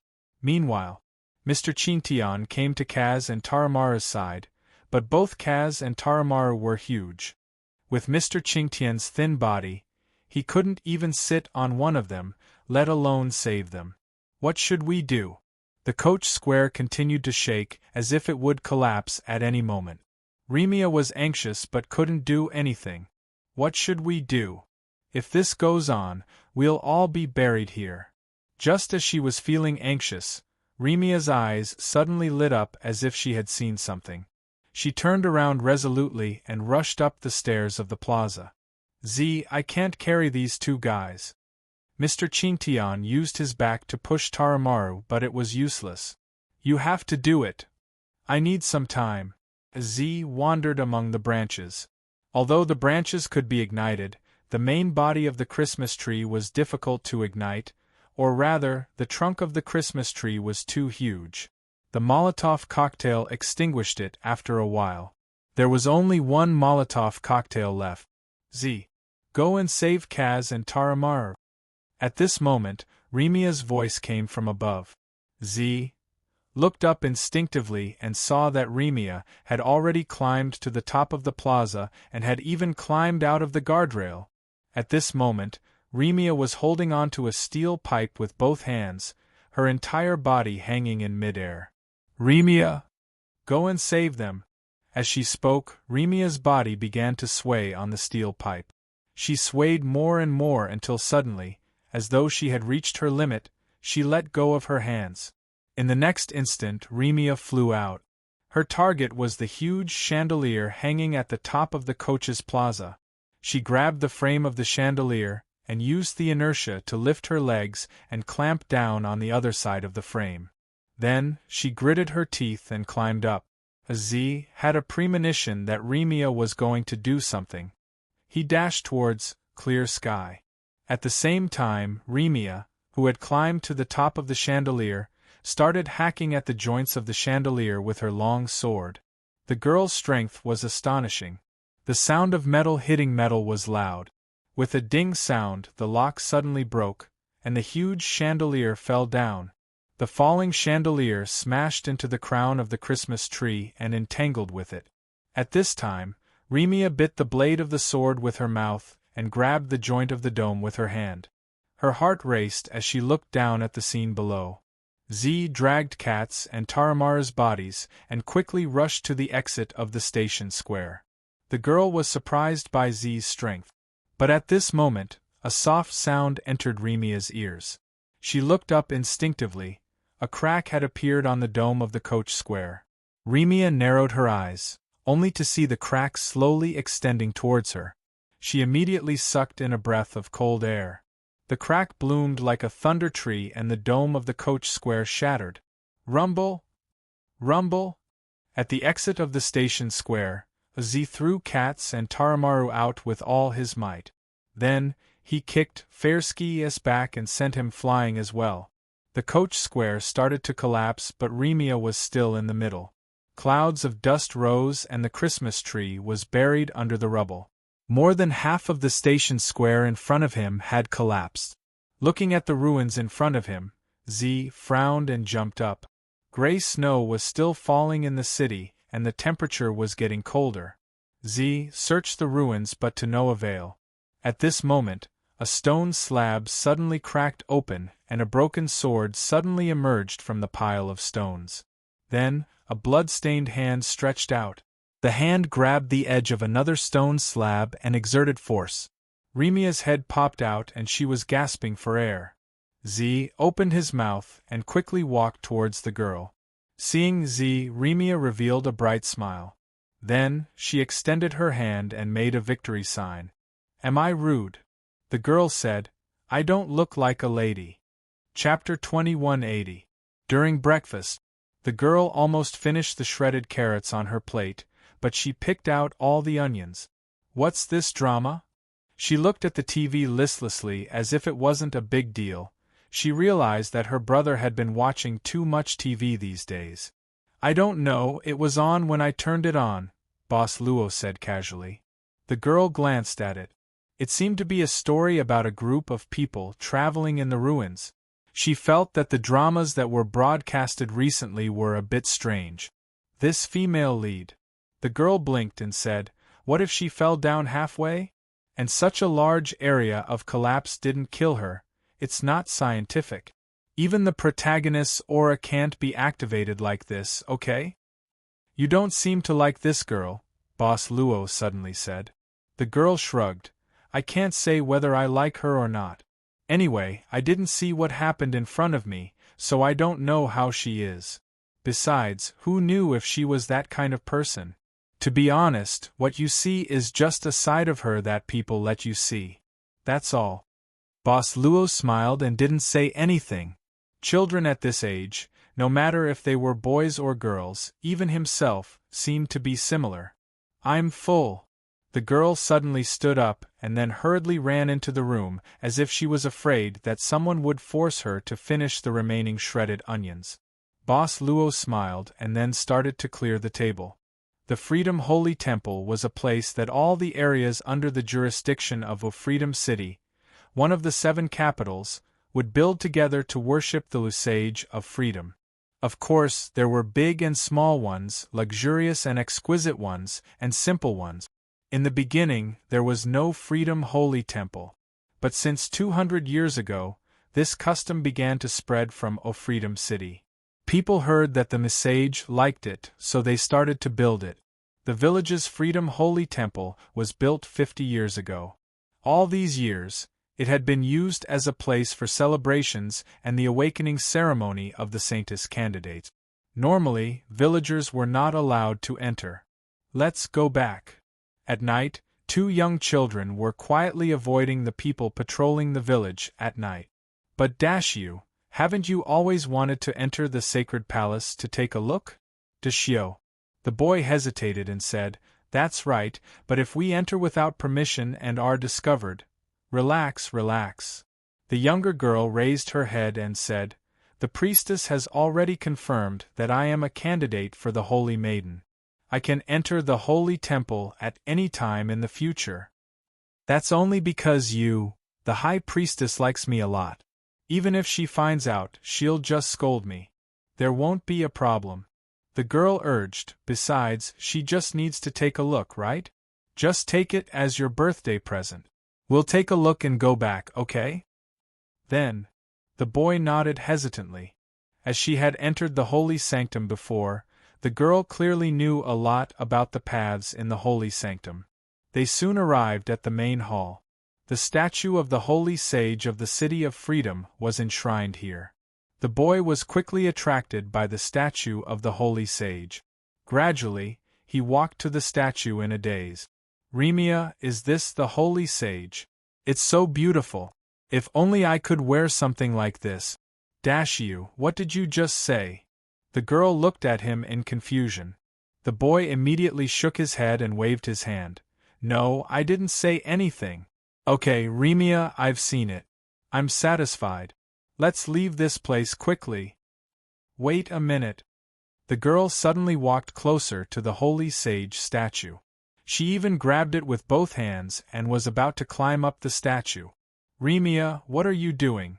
The girl looked at the gem on the forehead of the Holy Sage statue and said quickly, "The High Priestess said that the more devout a believer is, the more grace they will receive when they touch the gem.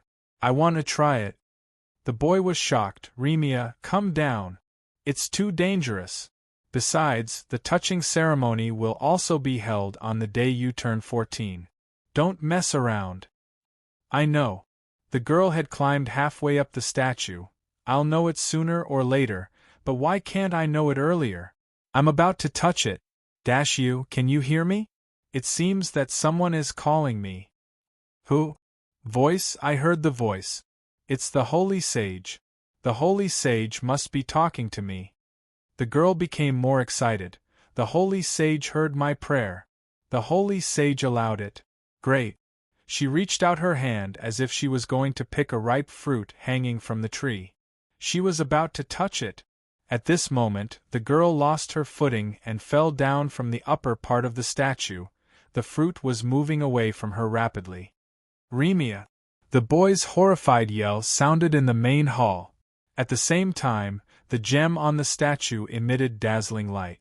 Instantly, grayish-white flames filled the entire main hall. The Freedom Holy Palace of the village was ablaze. It was a huge fire that seemed to devour everything. "Dashio, Dashio!" she shouted in horror. Soon, someone held her shoulders and calmed her down. Remia opened her eyes and saw the face of an armored man. It was Mr. Katz, the armored man. "Hey, hey! It's okay, it's okay." Katz released his hand slowly. "Do you feel better, Remia? What happened to me?" The armored man, Mr. Katz, said in a low voice, "You were so tired that you fainted. So we found a place nearby and hid. After all, it's almost night and the monsters are very active at night. Also, I heard from Z and Qingtian, About your heroic deeds. Thank you for saving us. Remia curled up and hugged her knees with both hands. She showed an ugly smile. Actually, I was very scared, and if I could do it again, I probably wouldn't do it again. Katz and Taramaru looked at each other. Taramaru was holding a can of food that had been heated and placed it in front of Remia. By the way, where are Z and Chintian? Why aren't they here? Remia looked around. It seemed to be a shop. There were no products on the shelves, and she couldn't tell what it used to be. Katz got some cabinets and formed a circle. Oh, Chintian is feeding Z. Katz was about to say something. At this time, the little blue bird suddenly flew to Kaz's head, pecked him a few times and said loudly, "My stomach is full of me. Didn't you say you would heat up food for me? Can't you do it yourself? Stupid bird." Katz waved his hand and slapped it. If the armored man's hand really hit it, the little blue bird would probably die. The little blue bird immediately flew away with a strange cry. Remia picked up the can of food and smiled. "If you don't mind, let's eat together." The little blue bird flew to Remia's shoulder and chirped. "You're too nice." Katz looked at Remia and muttered, "This bird will be obedient after a few meals." Remia just smiled and gently stroked the little blue bird's feathers. "Z and Chintian should be back soon," Taramaru said. "Remia, you should rest for a while." Perhaps it was because Taramaru and Kaz had been injured by the Christmas tree, but they were not in the best of moods. Not long after Remia woke up, the two of them were already snoring loudly. The little blue bird was also asleep, probably because it was too comfortable being stroked. Z and Chintian weren't back yet. The sound of wind and snow could be heard outside, but it wasn't very loud. Remia gently put down the little blue bird in her arms and crawled out of the cupboard. She needed to deal with some physiological problems, so it was not good for her to stay here. Her unsharpened sword had been broken at the station square. Z and Chintian didn't seem to have picked it up. Remia took a piece of wood from the shop and hugged it to her chest. Then, she went deeper into the shop to find a suitable place to relieve herself. However, the shop didn't seem to have a bathroom. Perhaps it was upstairs, but the ceiling had collapsed and blocked the stairs. She could only go through the back door of the shop to the alley outside. If there was no other way, she could only relieve herself on the spot. However, it was difficult for women to accept this method. The alley was abnormally quiet, but at this moment, Remia seemed to see a faint light coming from the back door of the shop next door. Remia's heart skipped a beat. She gritted her teeth and slowly approached. She seemed to have vaguely heard someone talking. It sounded like Mr. Chintian's voice. It was originally in the shop next door. But why was it here? What did it want to do? Remia cautiously approached the door and hesitantly opened it a little. She saw that the light was coming from underground. There was a basement in the shop, and the light came from the crack in the basement. Remia carefully opened the door of the basement a little and peeked in. The basement was not big, and it was very bright. She could see everything in it at a glance. Remia's gaze froze. She even instinctively covered her mouth with her hand. She saw a Z.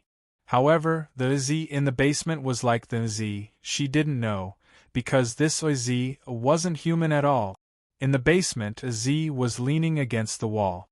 However, a Z's chest was open. In the open chest, Remia saw gears, pipes, cylinders, and even a heart made of mechanical parts.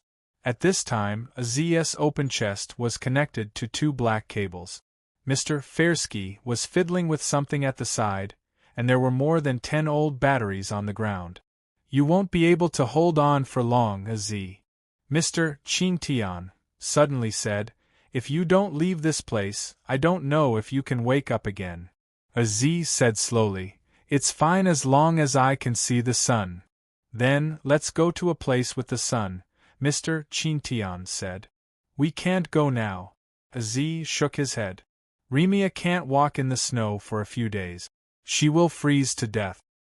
We shouldn't have brought her along." Mr. Chintian shook his head. "The current world isn't suitable for humans to live in. You shouldn't have saved her from the start. You saw it too. At that time, what was that sound? Mr. Qingtian suddenly raised his head and frowned. He jumped out of the basement and walked all the way to the back alley of the shop. He looked around in confusion.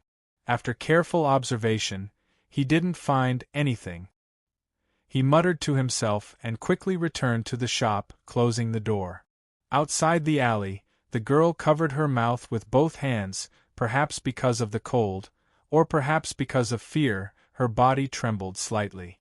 Suddenly, the girl slid down the wall and sat down. She felt that her pants were drenched and soon froze into ice shards because of the cold. Don't tell Kaz and the others about me.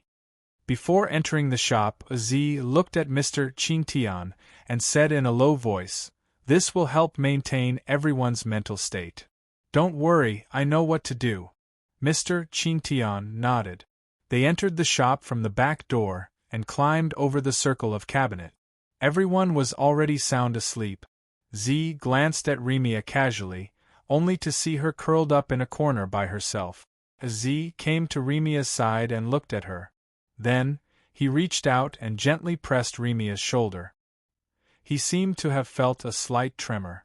Z took off his jacket and covered Remia's body. He looked at Qingtian and said softly, "You should rest too. I'll keep watch." Qingtian didn't refuse. He nodded and squeezed into Taramaru's arms. It was a good source of warmth. Z glanced at Remia and sat down. He took out a book from his pocket. It was the book that he had been reading.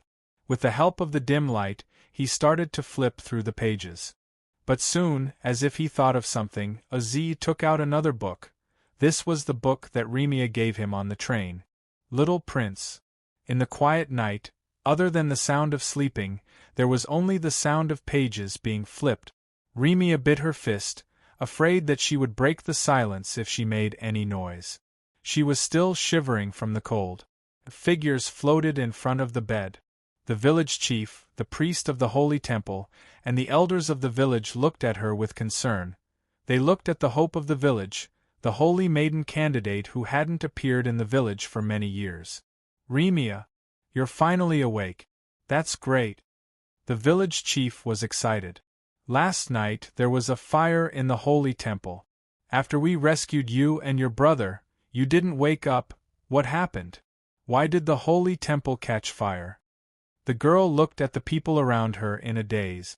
The village chief, the priest, the elders of the village, they were all these people. "That's right, Remia. What's going on? Did you all do something to blaspheme the saints? That's why you're being punished." The girl on the bed shivered when she saw the sharp gazes of the people around her. She felt cold. She had never felt so cold before. "Remia! It's Desu." The girl on the bed covered her face and cried. "It's Desu. He wanted me to bring him into the holy temple. He said he only wanted to take a look. I said no, but I'm sorry, I should have stopped him. I should have stopped him from touching the statue's gem. I'm sorry." The people around the bed frowned and looked at the priest of the holy temple. The priest held up a crystal ball in his hand. After a moment of silence, he said slowly, "Revelation from the holy maiden. Remia didn't lie." Didn't lie. The girl's face, which was hidden by her hands, became dazed. "I didn't lie?" "Yes, I didn't lie." Chapter 2181. The snowstorm stopped unexpectedly. On the second day after the incident at the train station, the sky was still gloomy and the temperature was not much warmer than when there was a snowstorm. However, the view was much better. After the group of people hurriedly packed up, they continued to search for supplies. It was not easy to find some useful items on the train yesterday, but they were all lost when they were in the coach square. Monsters usually did not move during the day. They preferred to sleep in dark corners. Therefore, they could move boldly during the day, as long as they did not enter places where there was no light. Mr. Katz had told Remia all this. Probably due to the incident at the train station, Remia felt that Katz and Taramaru were much more friendly to her than before. "How is it?" What did you see, Z? On a tall tower, Z was using binoculars to observe the distance. Z put down the binoculars and looked down. He saw Taramaru carrying Remia and jumping up the tower easily. There's a snowstorm outside the city. Z shook his head. It's everywhere except here. It's a bit strange. Remia thought for a moment and said, I heard that a typhoon will appear at a place called the Eye of the Storm. In the Eye of the Storm, it will be calm and peaceful. Could it be the same? Z shook his head again. She did not know if it was a denial or he was not sure himself. Can I take a look? Remia looked at the binoculars in Z's hand with a look of anticipation. Z did not refuse. She immediately used the binoculars. She looked at the vast expanse of gray in front of her, as though she was trying hard to find something. For a while, she fixed the binoculars in a certain direction. Do you want to take a look? Z suddenly said. Remia subconsciously put down the binoculars in her hand and looked at Z's pair of eyes that did not seem to be lively. Z is not a human. He is just that place. Z smiled and said, the place where I found you and your companions, there. He pointed in the same direction as when Remia was holding the binoculars. Remia nodded subconsciously. Why do I have to do this here? Do you think I can move these stones? In the ruins of the station square, the unscrupulous employer, Qin Tian, was giving the tireless iron armor cats a hard time by making him do unpaid work. What exactly are you looking for? Kaz lifted a big rock and threw it aside. Qin Tian asked it to dig a tunnel as much as possible. There's something I'm rather concerned about, Mr. Qin Tian said. We've been traveling for so long, but this is the first time we've seen a plant-type monster, right? It seems that's the case? Kaz was startled. Then, I saw it, Mr. Qin Tian said seriously. When I was fighting against the Christmas tree monster, I saw something, but the situation was very bad at that time, and I didn't have time to look at it carefully. So, I want to study it. Alright, get back to work. Okay, the armored man replied weakly. Before this place turned into ruins, it was similar to a bank. Remia and her classmates had spent half a month in this ruined city. On the way, Remia gradually became less talkative. When they reached the door, Taramaru put her down. The door is blocked, and the gap is too small. Taramaru, please stand guard outside. Remia and I will go in, Z said. Don't worry. If there's anything, I'll call out. Remia stood at the entrance, hesitating. She glanced at Z subconsciously, nodded silently, and walked in. The space inside was actually quite spacious. When you were hiding here, did you open the vault of the bank? Z's voice was suddenly heard. Remia seemed to be frightened. What did you just say? Vault. Z said casually, we found some before. The things inside are well preserved.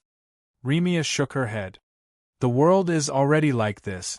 Even if there's a lot of wealth, it won't be enough.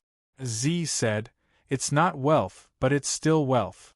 Remia looked at him in confusion. Z explained, I think it's something called a safe. In the past, people would keep the things they thought were the most valuable in it.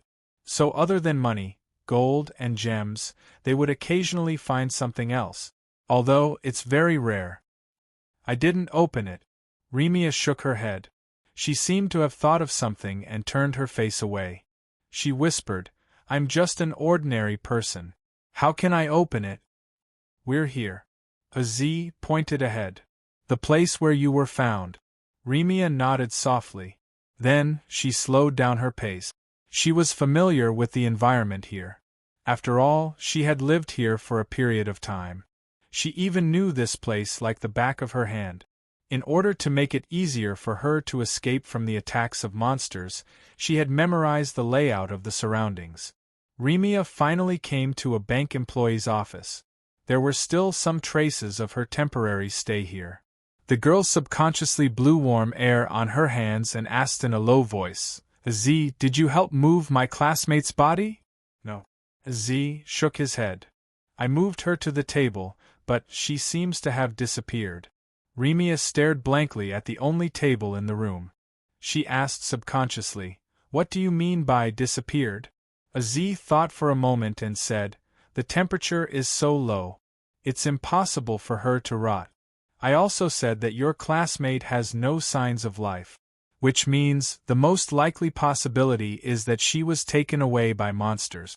Of course, there's another possibility." "What?" "Other than you, there are other companions here." Z thought for a moment and said, "If they found the body and happened to know it, they would probably take it away. But maybe it's something we don't know." Remia revealed a puzzled look.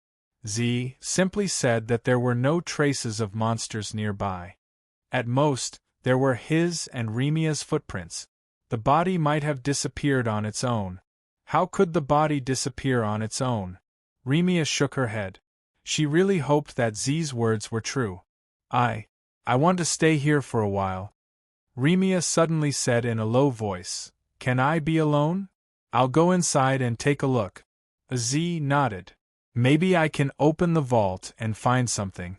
Z's footsteps started to fade away. She realized that Z's footsteps were heavy. Probably because Z's body was much heavier than a human's. No wonder she couldn't hear her heartbeat. Remia curled up in a corner. This was a temporary place that she had set up when she was hiding here. It was used to keep her warm at night. She hugged her legs and buried her face in them. This was where she started from the beginning. In such a small, cold, and dark room, Li Yundong was in a daze. This was the dungeon used in the village to imprison the villagers who had committed crimes. The dungeon was dark, and the water was tidewater. When night fell, it was even colder. "Dasher, Dasher, Dasher, can you hear me?" a voice called out. In the dungeon, the little boy hugged his knees and sat in the corner. He raised his head and looked at the only skylight above him. "Remia!" The little boy instantly got up and rushed to the skylight. He raised his head. "Remia! It's really you!" "Shh! Don't be so loud." The little girl gestured for him to be quiet.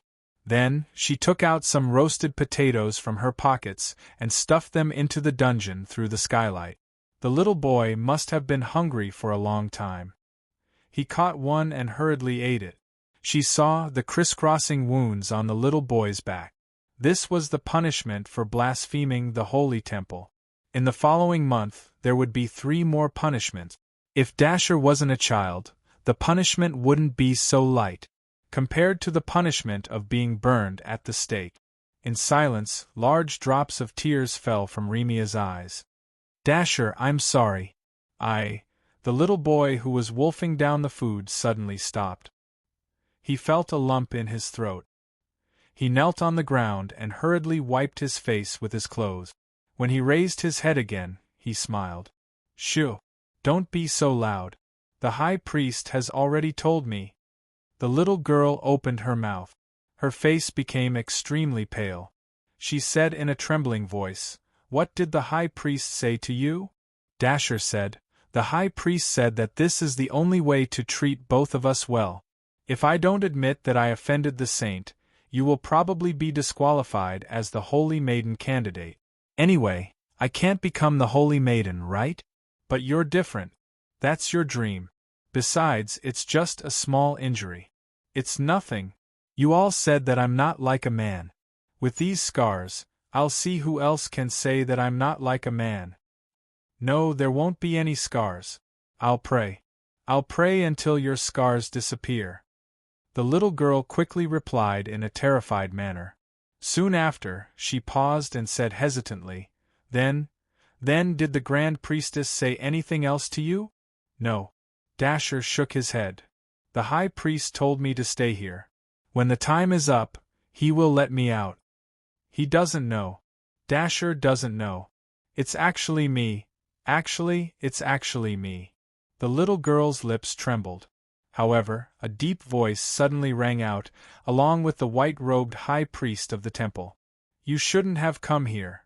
The high priestess of the holy temple said calmly, "Remia, have you finished your homework for today?" The little girl didn't dare to look into the high priest's eyes. She lowered her head and could only see Dasher in the dungeon. Dasher stuck out his tongue at her and waved his hand, indicating that she should leave quickly. The high priest turned around and left. The little girl gritted her teeth and could only follow him silently. The holy temple was burned down. She could only temporarily study in the high priest's house. They didn't say anything along the way. When they were about to see the house, the high priest suddenly stopped. He looked up at the starry sky and said indifferently, "Do you have something to say?" Remia opened her mouth. Why didn't you tell Dasher that it's me? Is there any meaning in doing this?" The high priest said, "You will lose your qualification as a candidate. You and your brother will probably be exiled because you offended the Holy Temple. Now you will continue to be a candidate for the Holy Maiden. As for your brother, he will be fine as long as he suffers some hardship. Don't worry. After some time I will let Dasher out. You can still live like before." "Isn't this a lie?" She looked at him in horror. "A lie?" The high priest turned around and looked at the little girl in front of him expressionlessly. "The truth will cause you to lose everything, but the lie can keep your little happiness. In this way, is there still a need to care about the truth and the lie?" She seemed to have sensed something terrifying. She subconsciously took 2 steps back, then, "High priest, you said, the sage's revelation, is it also?" The high priest gave the little girl a meaningful smile.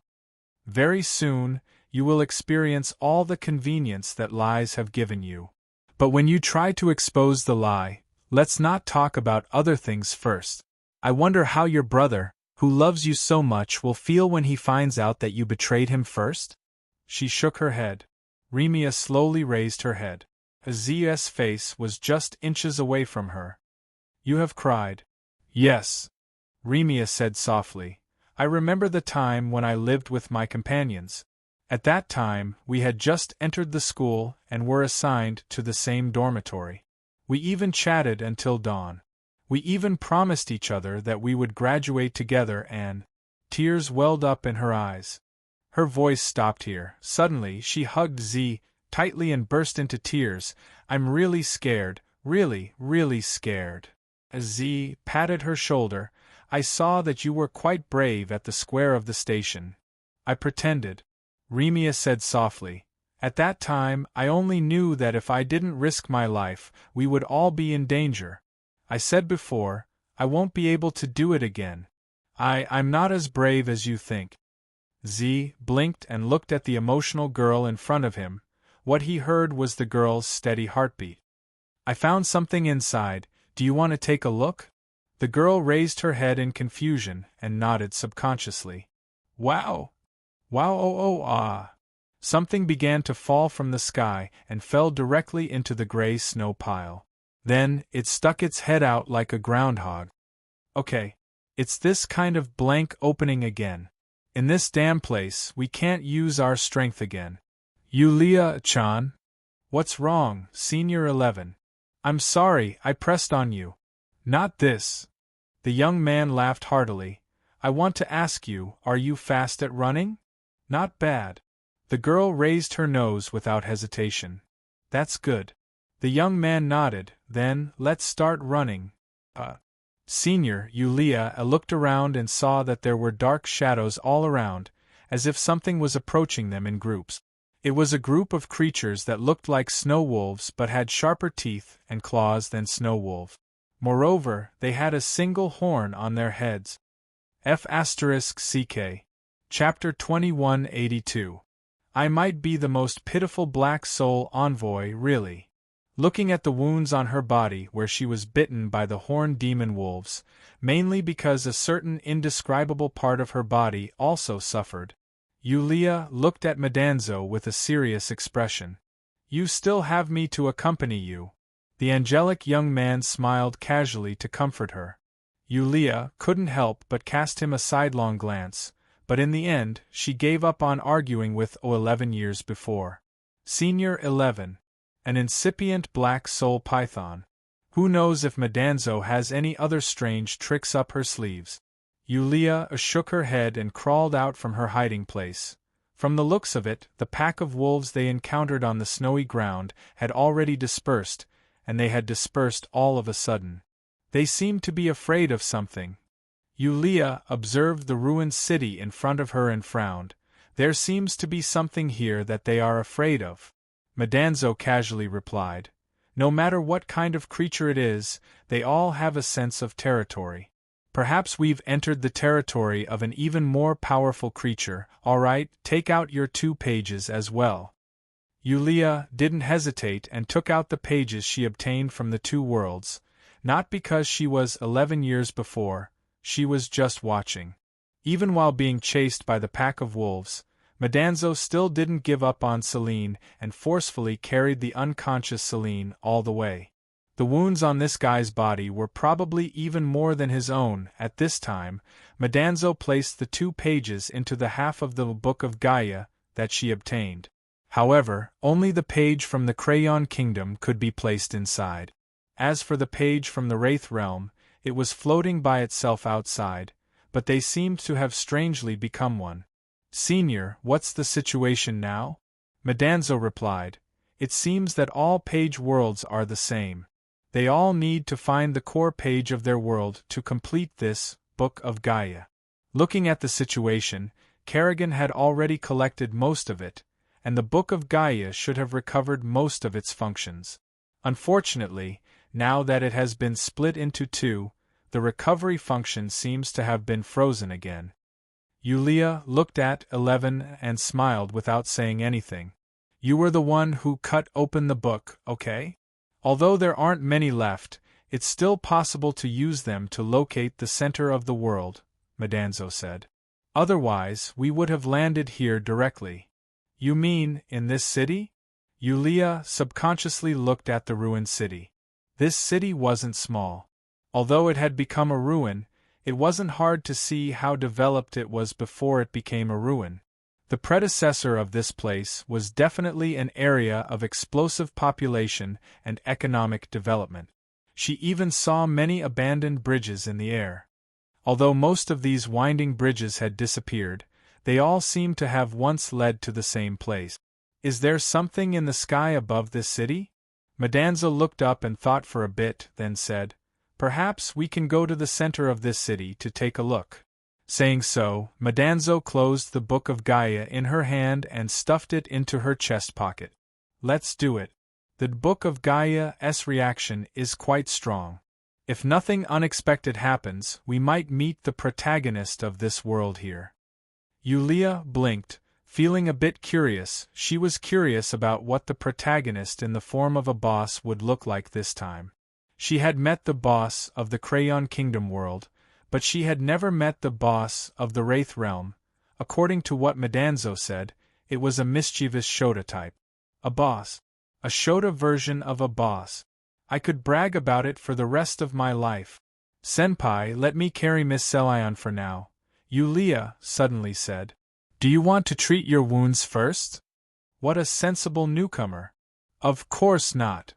The heavy door of the vault had already been opened. No matter how you looked at it, it didn't look like a huge iron door that could be opened by human strength. Remia looked at Z curiously, wondering what he had found when he brought her to the vault of the bank. After entering, she saw a lot of neatly stacked gold. She didn't feel much about this, even though the large pile of gold still gave her a bit of a shock. Z had already found some random items from the safe on the side, and took them out, placing them on the table in front of the gold. He seemed to be showing off his spoils of war. Remia looked at Zia's spoils of war with interest. They looked expensive, but they didn't seem to have much value. Remia even saw a rather ordinary wooden music box. She instinctively picked up the music box and opened it. As the springs spun, the sound was still crisp and pleasant even after many years. The parts inside didn't even have any traces of rust. Although it looked ordinary, the workmanship wasn't simple at all.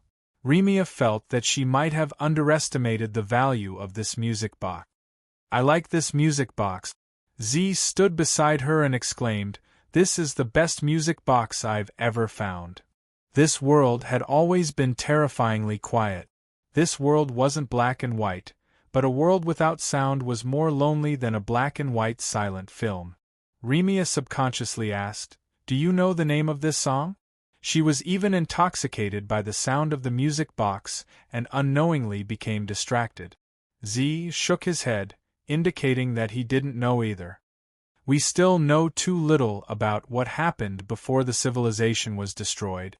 "I feel much better," Remia suddenly said faintly. She held the music box in her hands and seemed to like it very much. "That's good." Z smiled. "There are still some things ahead. Do you want to take a look?" She asked curiously, "What is it?" "A door," Z said directly. "Behind the door, there's a passage that leads to the underground." Remia was stunned. "Passage?" "It's open." Along with iron-armored man Kaz's surprised yell, the collapsed station square finally opened up. Mr. Chintian leaned in and looked inside. The space in the square wasn't completely covered because the Christmas tree monster's body had blocked a lot of space. They crawled in through the hole and carefully landed on the ground. Using the torch to illuminate the front, they saw that the Christmas tree monster had broken many branches and many steel bars stuck in its body. There were many burn marks on its body. It seemed that after the square collapsed, the fire didn't extinguish immediately. Could it have been roasted to death? "I feel that it has lost its dignity as a monster." Qingtian shook his head. Then, it came to the bottom of the Christmas tree monster's trunk and dug out a large number of bones buried under the trunk. It saw that there seemed to be something hidden under the bones.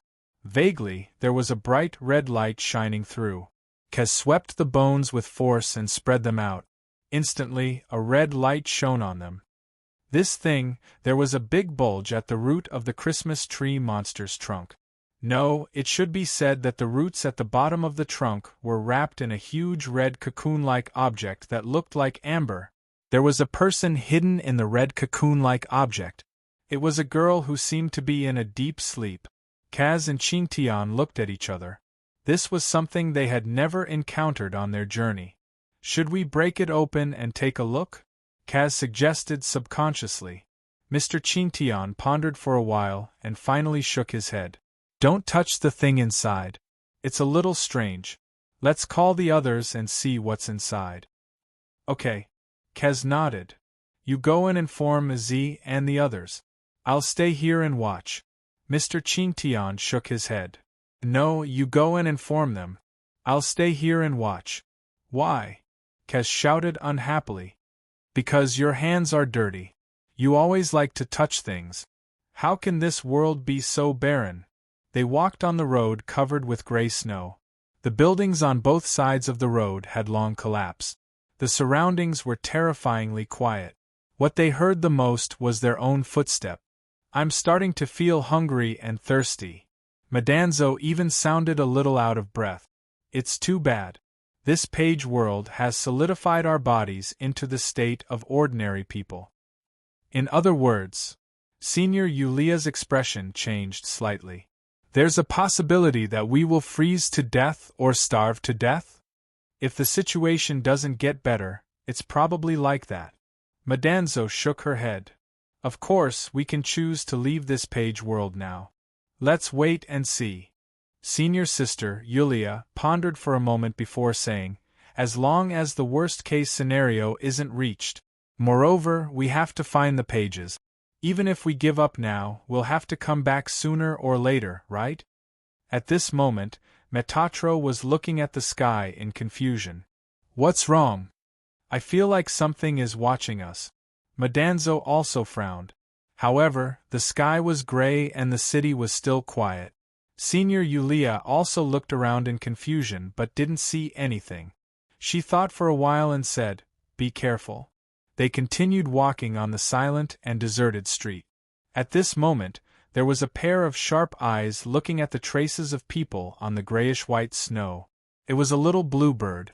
Suddenly, the little blue bird flapped its wings and swooped down, quickly disappearing in another direction. Taramar. The last place the blue bird landed was the head of the huge toad, Taramar. "Weren't you investigating the environment? Why did you come back?" "I found some people." People. Living humans like Remia. The blue bird quickly said, Where's Z? Hasn't she come out yet? Yeah, she's been in there for some time. Taramaru shook his head and said, There's no movement. Maybe Z found something interesting. He's always like that. Whenever he sees something interesting, he'll be fascinated. I'll go in and take a look, the blue bird said and flew into the bank. The tunnel behind the hidden door of the bank vault was built very sturdily. It was made of metal walls. However, the cold still invaded the place, and there was a lot of frost on the metal walls. If you're cold, you can come closer to me, Z suddenly said. She found that as long as she was close to a Z, the surrounding temperature seemed to increase a lot. Z wasn't a human, but Remia pretended not to know and silently enjoyed the warmth. I wonder who built such a passageway? Z didn't answer. The tunnel wasn't long, and they soon reached the end. In front of them was a door with an electronic lock beside it. However, the electronic lock screen had been turned off. Obviously, it had lost its power source. Z used a crowbar to pry open the door. Then, he exerted force with both hands and opened the door easily, but there was another door inside. Z opened the doors one by one. Finally, a space of about 100 square meters appeared in front of them. From the looks of it, it looked like a laboratory. There were all kinds of instruments on the sides of the walls. They were all in a black screen state. The ground was covered with dense assembly lines. These lines were all connected to a gigantic, egg-like object in the center of the space. Why don't we not go in? Remia instinctively grabbed Z's wrist. There shouldn't be any monsters here. Z observed for a while and said, Moreover, I've never encountered these things before. Maybe we can find some clues before the civilization was destroyed, the clues I need. Remia was stunned. She hesitantly loosened her grip a little. She remembered. Z said that he was looking for someone very important to him. He had been traveling in this apocalyptic world because of this. She had no reason to stop Z from finding any clues. Be careful, she said softly.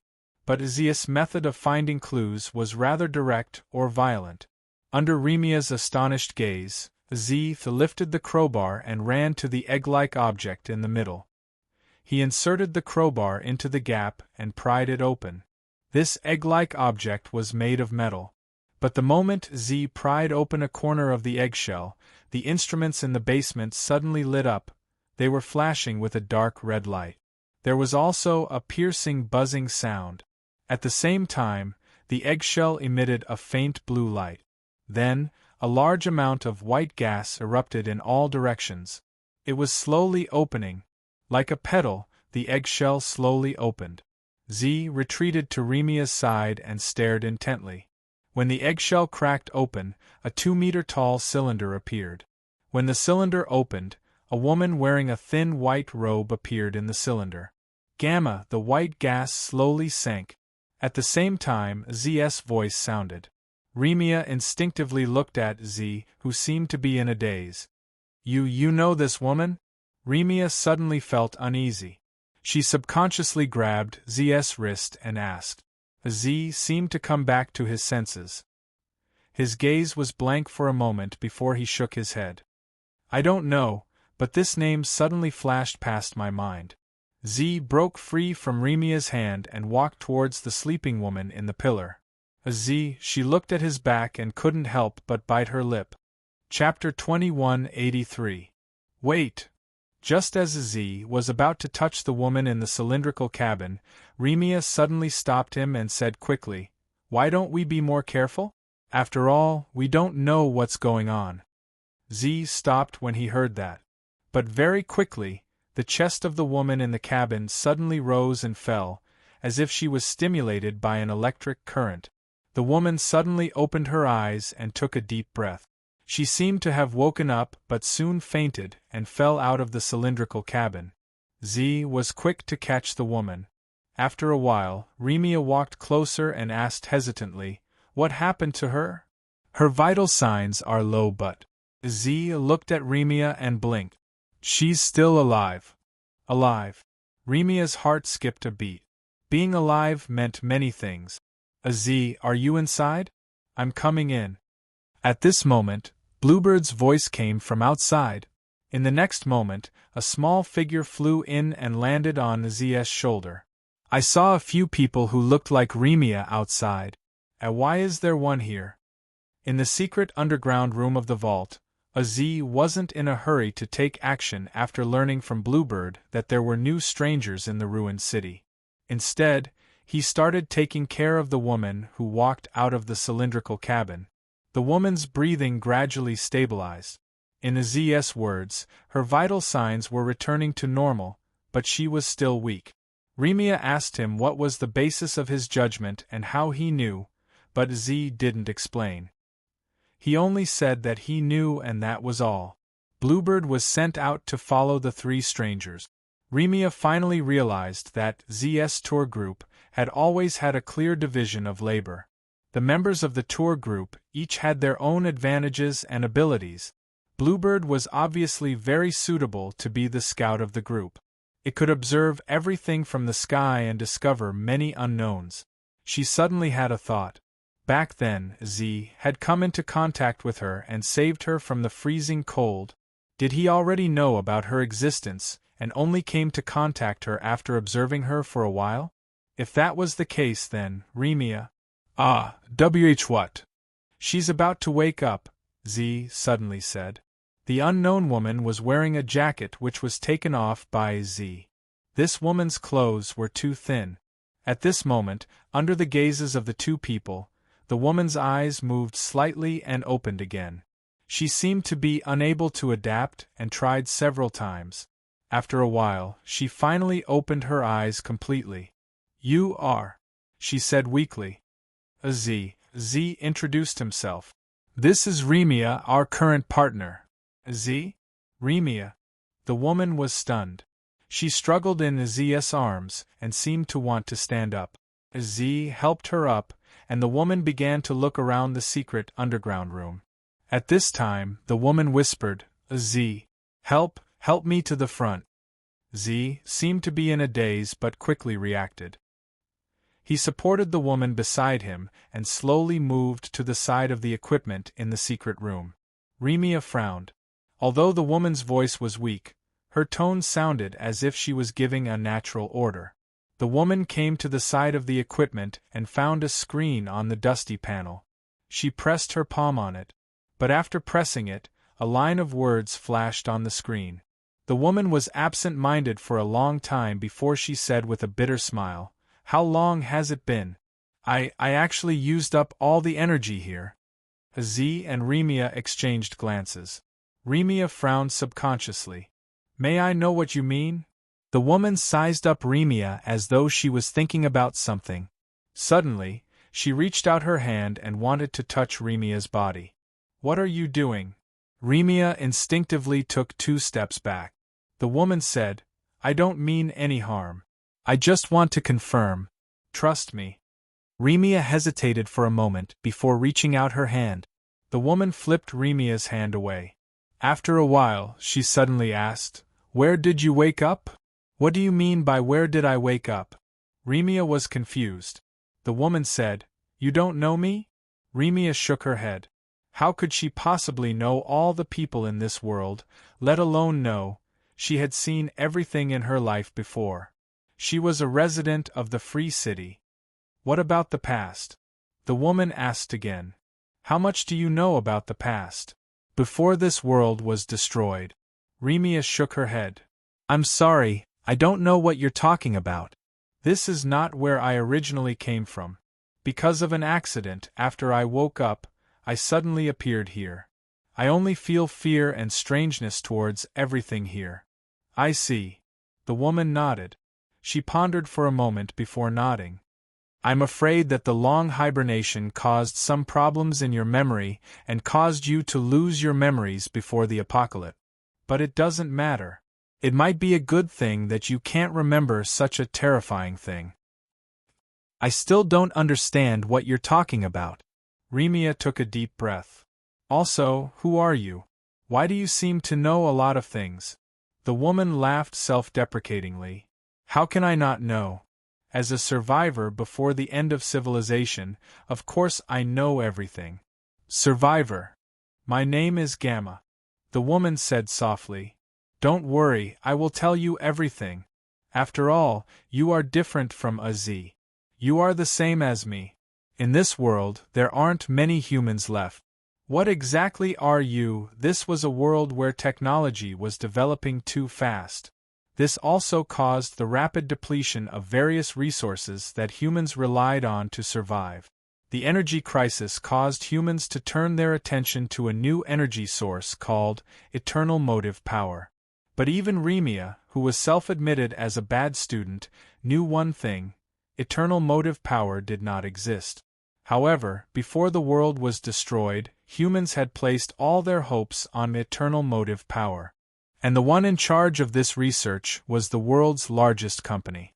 This woman who had awakened from the underground secret room and called herself Gamma was the successor of this company. My father, Cicero, is the person with the highest achievements in the new energy source research.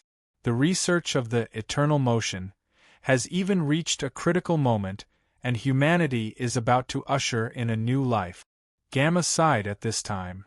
Until the night before the eternal motion was activated, my father suddenly told me that all of this was just a scam. A scam? Remia heard this and was slightly speechless. She muttered, "A lie, that's right.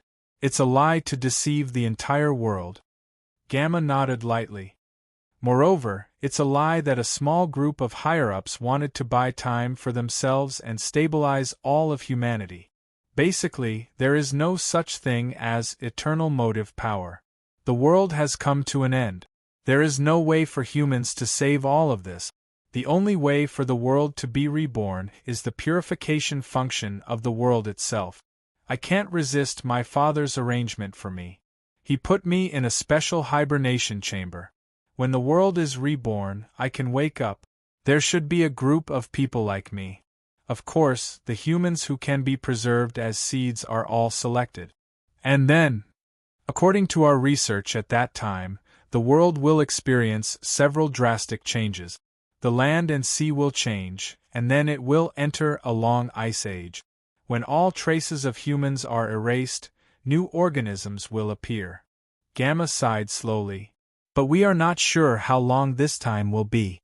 But, Remia, you woke up earlier than me. You should know more about the outside world than I do. Can you share information with me? Remia opened her mouth. She was not the so-called survivor Gamma spoke of. But, of course. Gamma couldn't help but laugh at herself. I'm no longer the young miss of the company.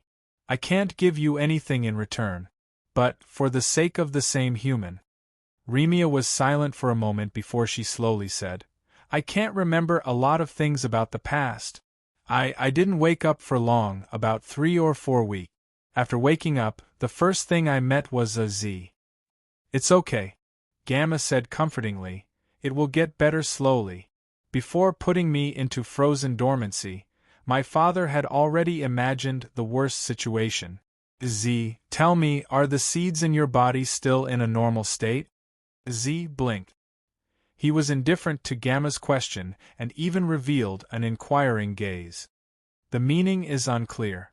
I can explain it more specifically.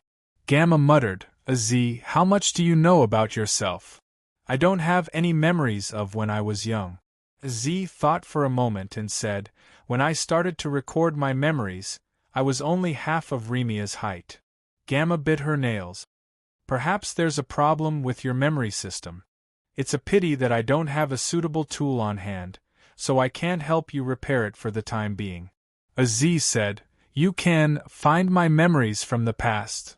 As long as the chip in the memory center in the brain is not completely dead, it can be easily repaired. This is not a difficult thing. Gamma nodded and then smiled bitterly. I'm talking about before the destruction of civilization. Now, I don't know if I can find a suitable tool. What kind of tool? Z said quickly and then turned over his bag. Is there anything suitable here? A large pile of things was poured out in an instant. There were all kinds of strange things, and they were all small items. These were the treasures that Z had collected during his travels. This guy was like a rag picker. Remia glanced at them and lost interest in them. I need equipment, not these. Gamma pointed helplessly at the things in the secret room. I need a lot of machines like this to be able to take out some parts and put together what I need. I also need energy. Perhaps, if there's energy, this hibernation room can be modified. Okay, Z said directly. Let's start searching now. Gamma said, don't worry, you can't eat fatty in one bite. Actually, we need more people now. Perhaps I should wake up the other survivors. How many survivors are there? Remia suddenly asked. I don't know the specific name list. Gamma thought for a moment and said, but there should be some in this city. If possible, I want to go to the headquarters of the company. I should be able to find more useful things there. Perhaps the headquarters of the company can still operate. After all, there's an independent energy pool in the company. Energy pool? It's a semi-finished product of eternal motive power. Gamma thought for a moment and said, but didn't you say that eternal motive power is just a lie? Remia asked in confusion. Even if it's just a lie, I still need to give it my all. Gamma said with a complicated expression. In the end, who doesn't want a lie to come true? My father spent his entire life trying to realize this lie. If they're still alive, we just found a few of them, Z suddenly said. They seem to be heading towards the center of this city. Are there any survivors who have woken up? Gamma was a bit surprised. Z nodded. I'll take you to them. Walking on the snow-covered road was a very difficult thing to do. The snow in this ruined city wasn't very thick, but it was still almost up to their calves. Why is this broken place so big? How far have we walked? Yulia gasped for breath. The main reason was because she still had to carry Celia, so the situation was very bad. We can't keep walking. Madanzo frowned. We need to find a place to resist the cold, otherwise we'll freeze to death on the road. After coming to this place from the Wraith Realm, they didn't even have any clothes to resist the cold. There's a place over there that used to be a building. It shouldn't be a problem to block the wind. Yulia pointed at a certain spot in front of them. Very quickly, they climbed into the building through a broken window. The building was already tilted, and the main door was buried under the snow. From the looks of it, this looks like an office. Yulia quickly looked around. Something that can be used to start a fire, something to start a fire. I got it. She hurriedly ran to a corner, took down a hanging painting, and knocked on it. This looks like it's made of wood, but I don't know how it was made. It hasn't rotted yet. It's a bit of a shame to burn it like this. It would be a real shame if we died in this place, Madanzo lightly said. Don't you want your beautiful world in the future? Come, senpai. It's time for me to show you the traditional art of starting a fire. Yulia immediately became spirited. She threw the hanging painting to the ground, then picked up the broken piece of wood. Madanzo picked up the paper inside the painting frame and looked at it. A landscape painting? Yulia moved closer to take a look. The main reason was that when she took it down, the mirror of the painting frame was already covered in dust, so she couldn't see the content at all. It's a portrait of a woman, it's quite pretty, Madanzo clicked her tongue and commented. Huh! Yulia couldn't help but blink. This looks like Miss Long? What Miss Long? Madanzo looked at Yulia in confusion, then pointed at a paragraph of text at the bottom of the painting. What's written here is Miss Gamma, all right? Gamma? Yulia couldn't help but open her mouth wide. Perhaps it's just similar? But it seems to be too similar? Chapter 2184. Madanzo rolled the paper into a ball and was about to use it to ignite the fire, but Yulia quickly snatched it away. She said, maybe it can be used in the future. Besides, there are still a lot of things that can be burned here. It's not a big deal. Madanzo shrugged and didn't say anything for the time being. There was no problem in saying anything. The two of them spent a lot of effort to get a fire that could be considered vigorous. Then, they gathered together and began to warm themselves up. Their bodies were comfortably warm, and it was very relaxing. "Miss Long, who is it?" Madanzo asked suddenly. This Senior 11 was really clever. Feeling the comfortable feeling of Lai Yang on her body, she almost blurted it out. But Senior 11 didn't know about Miss Long's existence. She remembered the life lamps of many black souls in the Black Ark of the Covenant. She couldn't count how many black souls there were in the shop, and it was impossible for Miss Maid to make her remember carefully. Or, Miss Long came into contact with the boss after Senior 11 left. So she didn't know. It seemed to be explainable. "It's a customer in the shop." She thought for a moment and said slowly, "The relationship with the boss should be pretty good." "Should be? Don't care so much about the details," Senior Yulia said with a laugh. "Originally, whether the relationship between the customer and the boss is really good or not, it's not easy for us as employees to guess. I can't say that this Miss Long is the one who fought with our Black Soul's chief manager, Miss Maid for a man. It'll kill people. This Miss Long and Miss Gamma in the painting are very similar, right?" Madanzo said calmly. "I was wrong at first sight when I looked at you. It's a little similar." Senior Yulia also said calmly, "But if you look carefully, there are still some differences. Besides, how can the customer in subworld number 003 appear in the page world of the Book of Gaia? Moreover, the names don't match. It's probably just people who are similar. Although two identical leaves don't exist, two leaves with a high degree of similarity still exist." "No," Madanzo suddenly said, "there are two identical leaves. Why, as an onyx soul, you don't know. I feel like we're not talking about the same problem." Yulia frowned. "Senior, are you talking about the topic of unification?" Madanzo smiled faintly and said, "Black Soul is also unique." Yulia couldn't help but be startled. If Onyx Soul was the only one, then she was the only one? Then what about her real body in the void? Yulia subconsciously asked, "Senpai, can you explain it more clearly?" Metatro smiled and said, "Pray to me. If it's a sincere prayer, I'll be able to hear it and give you an answer." "What the hell? It's fine if you don't want to say it." Yulia shrugged. It was still a principle. As long as she didn't betray the boss, she could live. Whether she could live well or not was another matter, but she could definitely live for a long time. The longer she lived, the sooner she would know. She wouldn't put herself in a bad situation where she couldn't solve the problem at that time just because she was too curious about something. Believing in Senior 11? Just think about it. Wasn't the boss the only one Onyx Soul believed in? She had to continue to earn money and was determined not to be a traitor. By the way, is there any movement from Book of Gaia? She changed to another topic. We have been here for some time. Will Morgan secretly chase after us? I don't know. Madanzo shook her head and then frowned. There's a bug on your shoulder. Bug? Yulia was startled and subconsciously looked at her shoulder. She saw a gray bug the size of a thumb on her shoulder. It looked like a firefly but emitted a weak red light. She wasn't afraid of bugs, but she had some kind of fear for this strange bug. Without saying anything, she waved her hand and slapped the bug to the ground and stomped it to death.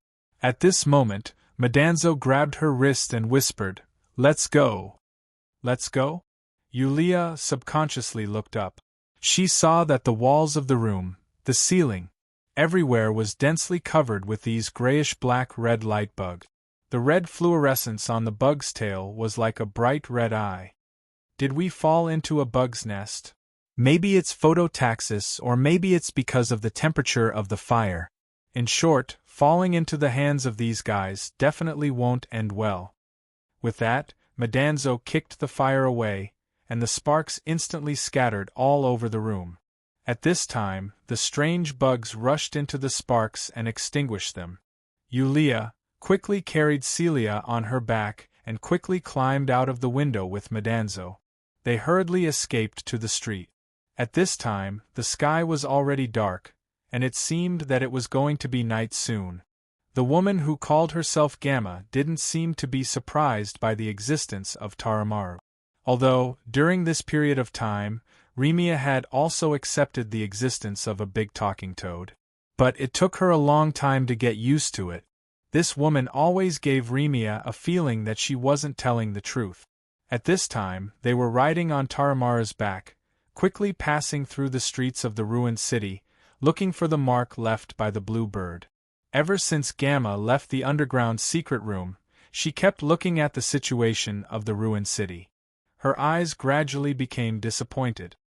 Looking at the situation, the long winter that we predicted at that time was just the beginning. Gamma sighed. I didn't wake up at the beginning of the recovery stage as scheduled, but I woke up early. How does this affect you? Aziz thought for a while and asked. If the world is going to enter a frozen period, it's not suitable for human survival at all. Gamma thought for a while and said, even if this awakens the survivors, it's meaningless. In short, I need to confirm the survivors' situation first. At this time, a blue bird flew over and landed directly on Aziz's shoulder. Aziz, those people mistakenly entered the nest of the red fire ladybugs, and now they are running in the direction of the station square. Are you sure it's the station square? The direction is in that direction, but who knows if they will run somewhere else in the middle. Besides, it's going to be dark soon. Qingtian said that she wanted to go to the station and should still be there. You go first and let Qingtian and Cat stop them. Before nightfall, you must hide well. Okay. The little blue bird flapped its wings and took off. At the same time, Z patted Taramaru's head and saw Taramaru jump directly. The powerful jumping force allowed it to jump directly onto a broken building that was more than 10 meters high. What is the red fire ladybug? Gamma suddenly asked at this time. Aziz said, it's a kind of insect monster that is very troublesome as long as you encounter it. Monster? Gamma frowned. Aziz nodded and said, in this world, as long as it's night, it's time for monsters to walk. They have all kinds of shapes, strength, speed, and are very sensitive to sounds and smells. Gamma was puzzled. After the destruction of civilization, it should have experienced several catastrophes before entering the current cold period. Is it because of the catastrophes that caused the mutation? How long have I been dormant? Anyway, it's like this. Aziz said casually. Before we met you, we met a monster Christmas tree yesterday. It's also the first time we met. Christmas tree? Gamma was startled. Where?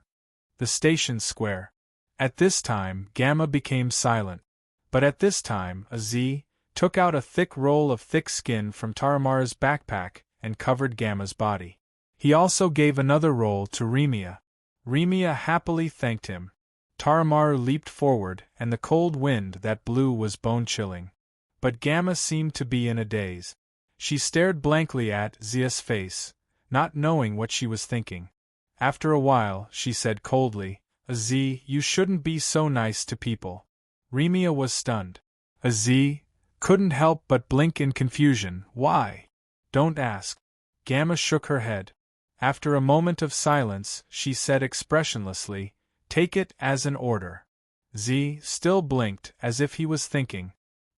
He shook his head gently, as if in a daze. His voice became stiff as he said slowly, the reason is not sufficient, the order cannot be executed. He quickly returned to his original spirited state. Then it's up to you. However, Gamma snorted softly, as if he was a little angry. He simply closed his eyes and wrapped himself tightly with animal skin. Remia saw all of this. She just quietly hid behind them. Taramaru jumped very fast. Soon, Remia could vaguely see the ruins of the station square. Like locusts passing by. Behind them, there was a black mass of strange insects. They could bite stones into pieces in an instant. Senpai, should we come back to this world in the future?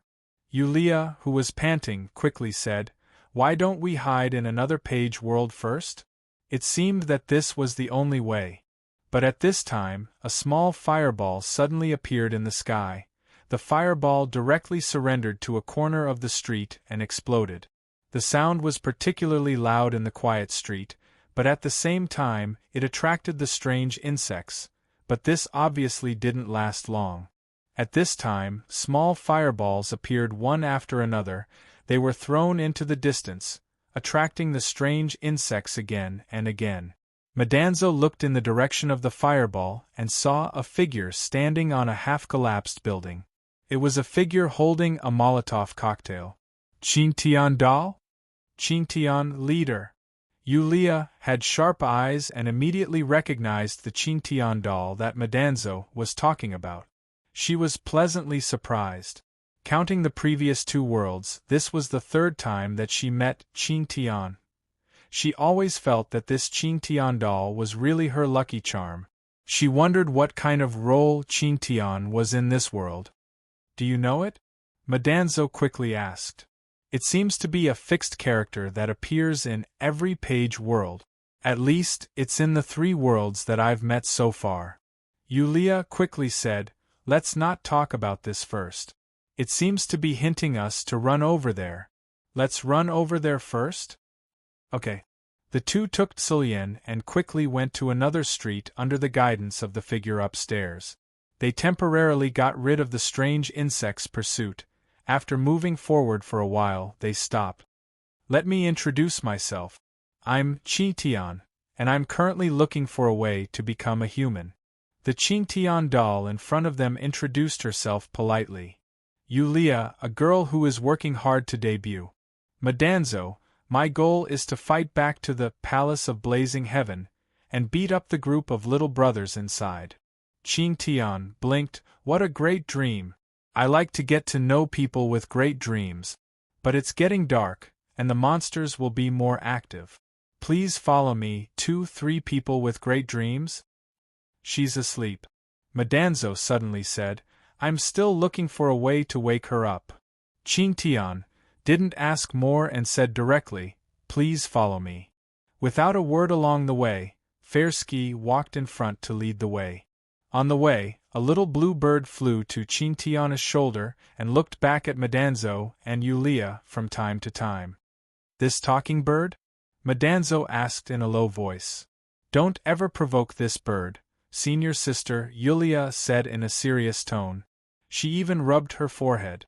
Not long after, they came to a collapsed station square and went in through a tunnel. They saw the giant Christmas tree that had been half broken. This Christmas tree was a terrifying monster yesterday.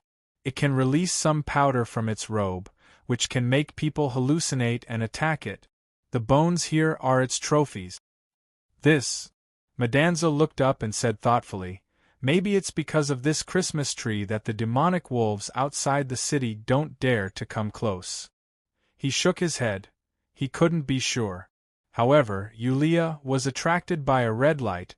It was a red cocoon wrapped around the roots of the Christmas tree. "This thing is buried under the roots of the Christmas tree, and we don't know what it is. You'd better not get too close." At this time, Mr. Fairski stopped Yulia and said, "Then, before my companions come back, let's have a good talk first." Yulia pointed at the red cocoon and said, "There seems to be a person inside." "There is indeed a girl inside." Qingtian nodded. "Okay, let's talk in detail. Hey, Senior 11. Come and take a look." "I'm coming. Excuse me, where are you from?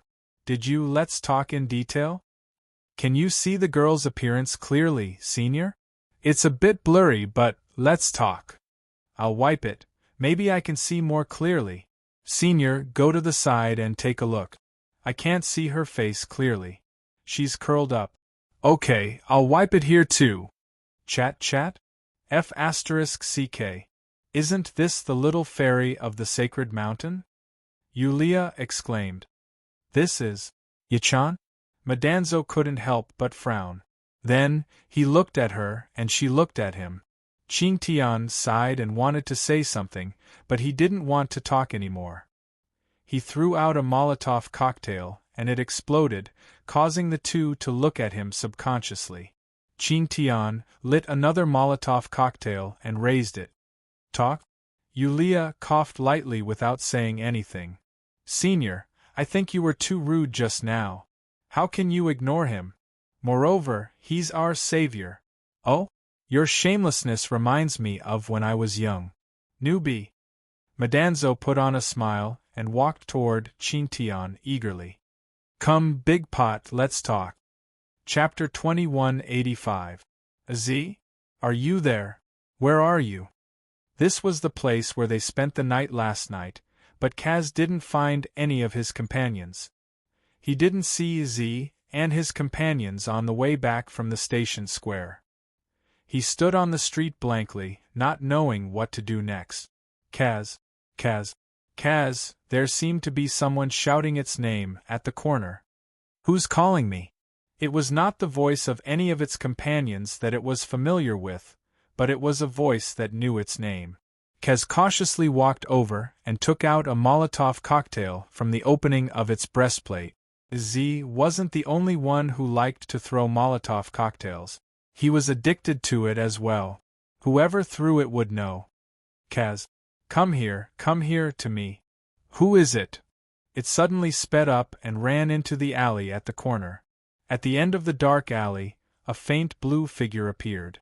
The Molotov cocktail in his hand fell to the ground, and Kaz walked into the alley step by step. So, you don't know the truth about the destruction of this world, right? Madanzo sat on the ground with his legs crossed. He rested his chin on his hand and pondered. After a simple conversation, he had a general understanding of the current situation. How much do you know about this city? Yulia asked suddenly. Qin Tian shook his head and said, This city is huge. We haven't explored much of it. I'm afraid that we've only explored a small area. What's wrong? Is there anything strange about this city? Madanzo shook his head and said directly, We're searching for the truth, so we've been traveling. So, we'll pay attention to anything strange. Qin Tian nodded and expressed his understanding. It was at this moment that a huge toad jumped in from high above. The moment it landed, the stones on the ground slightly bounced a few times. There were a few people on the toad. Yulia's gaze became focused and almost blurted out, Boss, but as soon as the words left her mouth, she stopped. She silently glanced at 11 Senior Madanzo. She saw that although Madanzo also appeared surprised, there wasn't anything else. This senior doesn't seem to know the boss? She silently whispered into Madanzo's ear. The man on the toad has also appeared in other worlds. Madanzo nodded. In the Wraith realm, he was Little Ya's older brother. Although he's now an adult, it's still easy to recognize him. It seems we've found the protagonist of this page world. Yulia is the woman next to her. Is she the woman depicted in the painting? I think so, Gamma, Senior. Yulia nodded. She really didn't know that this was the boss appearance, or did she purposely not recognize him? Yulia continued without changing her expression. Senior, it seems we're starting to gain something in this world as well. Let's observe the situation first, Madanzo reminded her. Z. You're finally here, Qin Tian greeted him. Bluebird came to inform me ahead of time, so I followed your instructions and brought these strangers here. Where's Kaz? I didn't see him on the way here. Z shook his head. Is he not here? I found something here, so I had Kaz inform you. It seems I didn't run into him. Qin Tian, Mr. Fairsky, was stunned for a moment and then shook his head. It's almost night. Kaz will probably find a place to hide first. Don't worry too much. Maybe Kaz will return here if he can't find you. Z nodded and patted Terangmuru's head, signaling him to slowly put down the person he was carrying. Yulia Senior. Are you Yulia Senior? At this moment, Remia quickly jumped down from Terangmuru's back and walked toward Madanzo. The girl even had a hint of excitement on her face. She was even more excited when she arrived in front of her senior. There's Miss Selion. That's great. You seem to be. Yulia blinked. She had seen this girl before. You're called Remia, right? You have an older brother called Dasher. It wasn't just at the Holy Maiden's venue, but earlier at the bus plaza outside Freedom City's airport. Yulia Sr., you actually know my name. Remia looked surprised. You even know Dasher?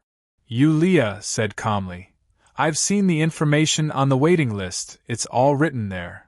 That's still very impressive, you can remember it just by looking at it. Remia sighed. As expected of the 4th place of the last competition. Well said, ahahaha. Yulia changed the topic. By the way, how did you get here, and how did you meet them? Remia suddenly said in a low voice. Yulia Sr., it's a bit complicated, I'll find a suitable time to tell you. Also, if that woman asks you anything later, just say that you've forgotten a lot of things and that you woke up in a basement, okay? Who's that woman? Yulia asked quickly. Gamma, she claims to be a survivor of the world before it was destroyed. She was frozen and dormant, we just woke her up. Okay, let's not talk about it first, they've all noticed us. Z walked over slowly. As for Gamma, she was still wearing the animal skin and slowly followed behind Z. This is Yulia Sr., Remia quickly said. I remember her, she used to be a senior who went to school with me, other than that, I can't remember a lot of things. I just asked, Yulia Sr.'s situation is similar. She said that she woke up in a basement similar to Miss Gamma. Gamma looked at Yulia Sr. suspiciously. After a while, she looked at Madanzo and frowned. Are you a man? Madanzo blinked, but suddenly shook her head. Gamma frowned even deeper. What do you mean? I don't have a gender, Madanzo said very calmly. Gamma did not seem satisfied with this answer and asked again. No gender? Do both sexes exist at the same time, or? At the same time, they don't exist, Madanzo said frankly. If you want to say it, you can be considered a person without sex. Gamma nodded, although there was still confusion on her face. She did not continue to ask. After asking about Celia's situation, she thought for a while and said, maybe it's because the hibernation time is too long, or because the hibernation chamber malfunctioned, causing the brain to upgrade and receive damage. But as long as you're not dead, you can still be saved. The two of you, do you still remember where you woke up? Yulia Sr. had long entered the role of Remia. She even maintained a trace of vigilance against Gamma, hesitating. I'm sorry, I don't know. This world is frozen and turned into ruins, it's impossible to distinguish. I have a rough idea of the situation. Gamma nodded, and then suddenly hugged Yulia Sr. into her arms and said softly, it must be very painful for a person to wake up and lose most of their memories. But please square, everything will be fine. Because we still have hope. These comforting words, Yulia Sr. only felt goosebumps, but did not resist. The main reason was that this Gamma was really too much like a certain Kelowna Shinryu. No matter how good her acting was, she still felt like she was out of a play. Even so, Miss Gamma unexpectedly had the temperament of a leader. Or was it the role of a very important big sister? After Gamma released Yulia, she looked at Madanzo. Madanzo showed a bright smile, her hands slightly open, as if waiting for the next hug. You forget it, Gamma said indifferently. Before I figure out your situation, I will only retain your most basic rights as a human being, that's all. Miss Gamma, do you know what this red cocoon is? Mr. Chintian suddenly asked. It had already known the general situation from Bluebird's mouth in advance, and understood that Miss Gamma was a survivor before the destruction of civilization. Hearing this, Gamma looked at the root of the Christmas tree monster with a dignified expression. She slowly approached the big cocoon inside. Sure enough, it's this kind of thing. What is it? The crowd approached. Miss Gamma's face was bitter. Eternal power. What? The crowd could not help but look at the young lady, the heir of the world's largest enterprise before the destruction of civilization, with a face of disbelief. To be exact, it's just the prototype of eternal power, a semi-finished product. Gamma's voice slowly sounded. At the beginning, my father, Dr. Cicero, found a baby girl in an ancient monument. Father brought the baby girl back, took good care of her, and let the baby girl grow up. My sister, father named her Gaia. Why was it sealed inside? This is the voice of Z. At this time, he is standing in front of the red cocoon, his palm is on the big cocoon, and his eyes are always on the girl in the cocoon. Why do you want to trap her? She is Gaia, but she is not the real Gaia. Gamma shook her head at this time. She is just a replica of the genetic material extracted from Gaia. The replica has no thoughts, but simply has similar characteristics to Gaia, so it is not an exaggeration to say that it is a puppet. Everyone looked at Gamma. Gamma said with a wry smile, "Let me tell you a story that happened a long time ago. Many, many years ago, a baby girl grew up from the ruins and became a girl. On the day of her 14th birthday, the girl suddenly awakened some kind of wonderful ability. She could synthesize any matter out of thin air. Anything, but any matter that was known to exist, the girl could easily create it. When the world was in a state of resource exhaustion, and mankind was about to enter the stage of destruction, this girl was like a god born to deal with the disaster.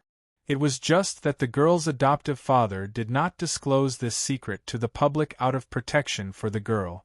However, just like there was no wall in the world that did not leak, the secret was known by the only emperor in the world after all.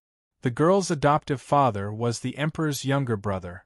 In the face of the survival of the empire and mankind, the girl's adoptive father had to start the research of the girl's godlike ability.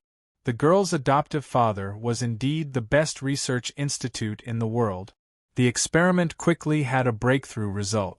However, with the development of the experiment, the girl's physical condition was constantly deteriorating. She was just a girl in the prime of her life, but her physical condition was comparable to that of a dying old man. In order to continue the experiment, under the emperor's instructions, the adoptive father began to extract the girl's genetic material and cultivate a replica of the girl to carry out more in-depth research. Because of the appearance of the replica, the experiment once again had a breakthrough development. The ability of the replica, although far inferior to the girl's own, was better in mass production. Mankind had tried the sweet fruit at the end of science. The world that was about to be destroyed seemed to have a new life again. But soon, mankind also tried the punishment of God from the end of science. After the large-scale application of the pseudo-eternal power, mankind began to lose the ability to reproduce on a large scale. This loss was not only physiological, but also seemed to be prohibited from the rules. The replicas of the girl created by mankind through cultivation all died within a day. The world that lost God finally ushered in the end of civilization. This is the evil result that we planted ourselves, and also Gaia's punishment for us. Miss Gamma sighed slowly. Later we understood that the short years of using eternal power was just a short glory in exchange for the future of all mankind. We have overdrawn our future, and naturally, there is no future. At this time, senior sister Yulia said rationally, things have already come to that point. If sacrificing one person can save everyone, there won't be a problem of choice, right? Of course, if the person who is going to be sacrificed is me, I will resist anyway. Gaia, Miss Gamma said faintly. From the beginning, she didn't intend to resist. That punishment? Madanzo frowned. Gamma said, it's her godlike power. It's that power that laughs at our human overconfidence and our violation of the forbidden area of God. Bang! Suddenly, a loud noise sounded, and everyone was shocked. At this time, Z stood in front of the red cocoon, and his fist was directly printed in the big cocoon. After the loud noise, a crack appeared on the big cocoon, and then the big cocoon burst. They looked at him, but he didn't say a word. After the big cocoon broke, The girl fell to the ground and picked her up. However, when he picked up the girl's body directly turned into dust and disappeared from his hands. Why? Z whispered softly, looking at the dust left in the palm, will be so uncomfortable. Chapter 2186. In the silence, Gamma slowly walked towards Z. She was saying in a very gentle voice in front of Z, these replicas are just tools. Maybe death is the best place for them to belong. Z looked at her blankly. She sighed softly. No matter what, Gaia is my sister who grew up with me. How do you know that I didn't resist at the beginning? Z was a little touched. He nodded, but he was more silent. Suddenly, he seemed to have found something to do, so he said directly, are there many such eternal power in the world? Gamma shook her head and said, at that time, humans were indeed using it on a large scale. But the eternal power made by replicas has a limit. Once its power is exhausted, the situation just now will happen. It's been so many years, and I don't know how much is left. I think the reason why this Christmas tree is demonized is probably because of the influence of eternal power. I will find them all, Z said seriously. This is a long process. Gamma stroked Z's face at this time. Don't worry, I will accompany you until you finish this. He seemed hesitant, but he nodded. Thank you. Gamma just looked at him with a smile. Yulia squinted her eyes and pretended not to see this scene. Fortunately, the maid was not in this page world. Otherwise, the world would not be broken. She shook her head and whispered to Madanzo, Senior, it seems that the main line of this page world is to find all the eternal power in order to clear the level, right? How long will it take? Madanzo said indifferently, Morrigan must have had the Book of Gaia for a long time, but so far he has not collected all the pages. I think it's not particularly difficult to have no clue, I'm afraid it's just the kind that takes too long. No wonder she said that destruction is faster than the strategy. Yulia muttered. Remia seemed to be carefully listening to the conversation here. Yulia immediately stopped the topic and even waved her hand, motioning Remia to come to her side. Senior? Yulia quickly said, we don't know everything here for the time being, so remember not to easily reveal that we are from the kingdom of holy light.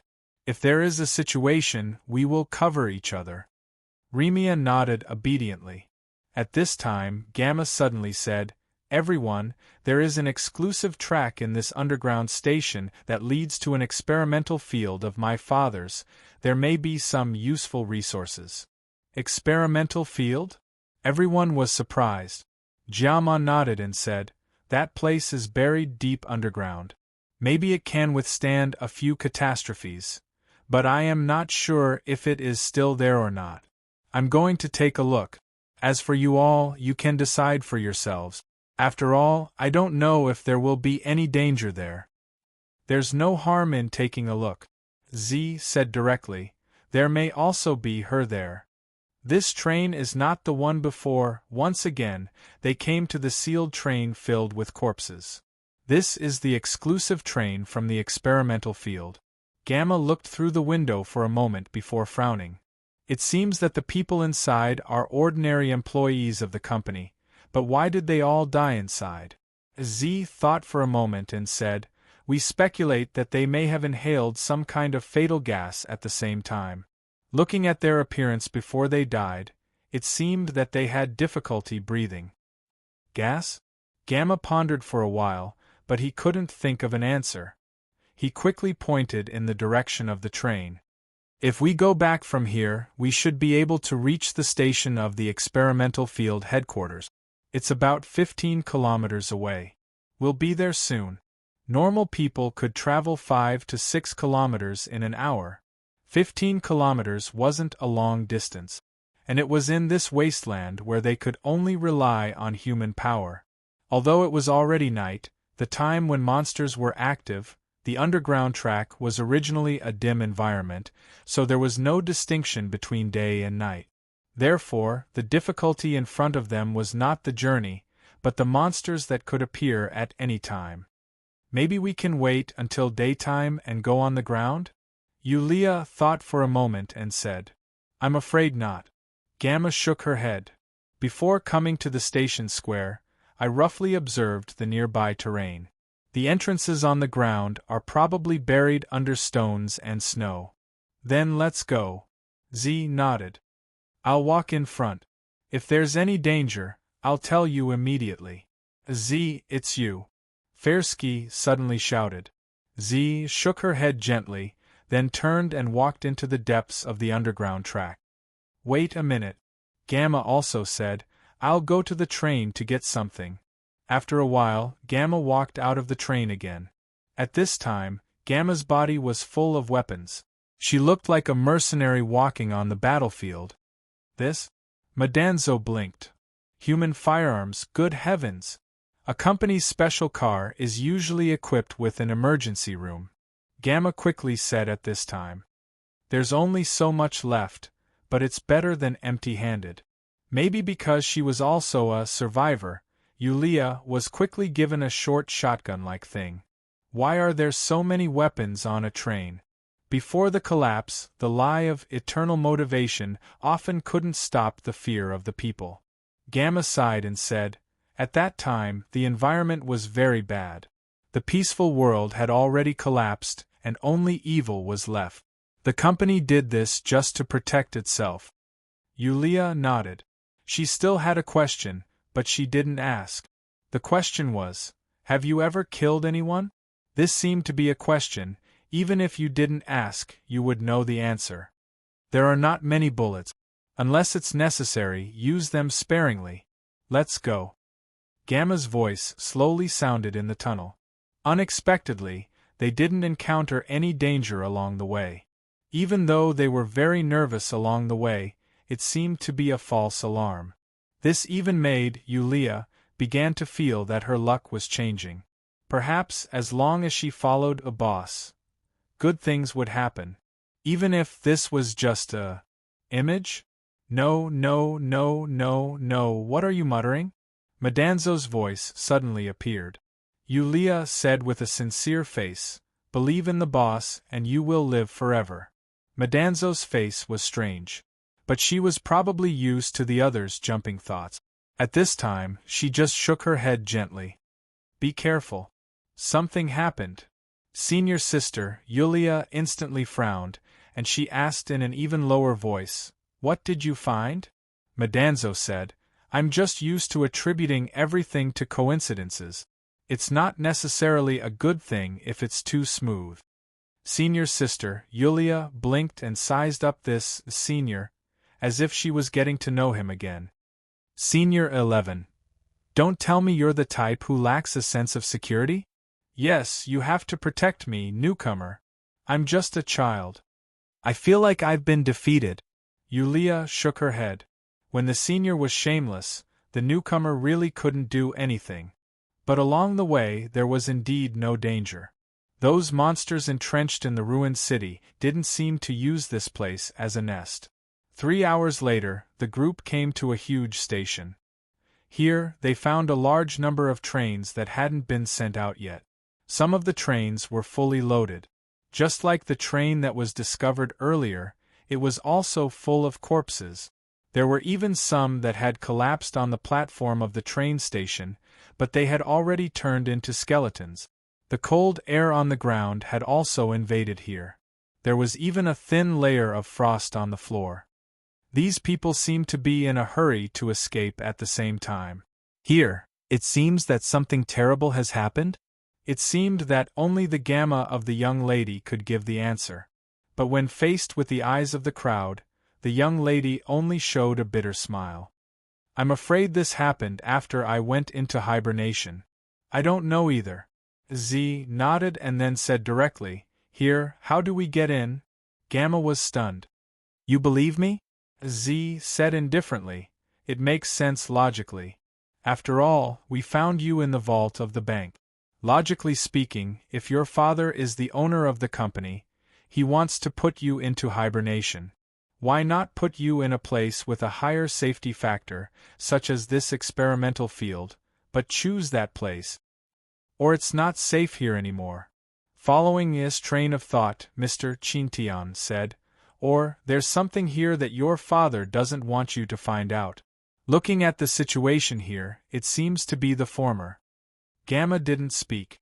She just walked to a gate on the platform. She wiped the screen next to the gate. Immediately, her eyes flashed with joy. She directly pressed her palm on the screen. The screen suddenly flashed. Here, there's still power. The sound of surprise attracted the crowd. Under the operation of Gamma, the gate was slowly opening. The jump was a little slow, but it was obviously still usable. How long has it been in the world, and this place can still operate? Gamma said, this is my father's painstaking effort. He spent his whole life building it. At the bottom, there is a reaction pool, which is one of the few reaction pools of human beings. I guess the laboratory was closed at that time, and the management system went directly into standby mode. But after all, it's been a long time. There's not much energy left. She took the lead and walked into the gate. After seeing that there was no danger, everyone followed one by one. Inside was a passage for ascending and descending. The passage sank slowly, making a rumbling sound. How deep is it? Metatro looked at the environment inside and looked at Gamma at the same time. 100 meters underground. Gamma said casually. Madanzo suddenly frowned. What did you just press? It's just the start button.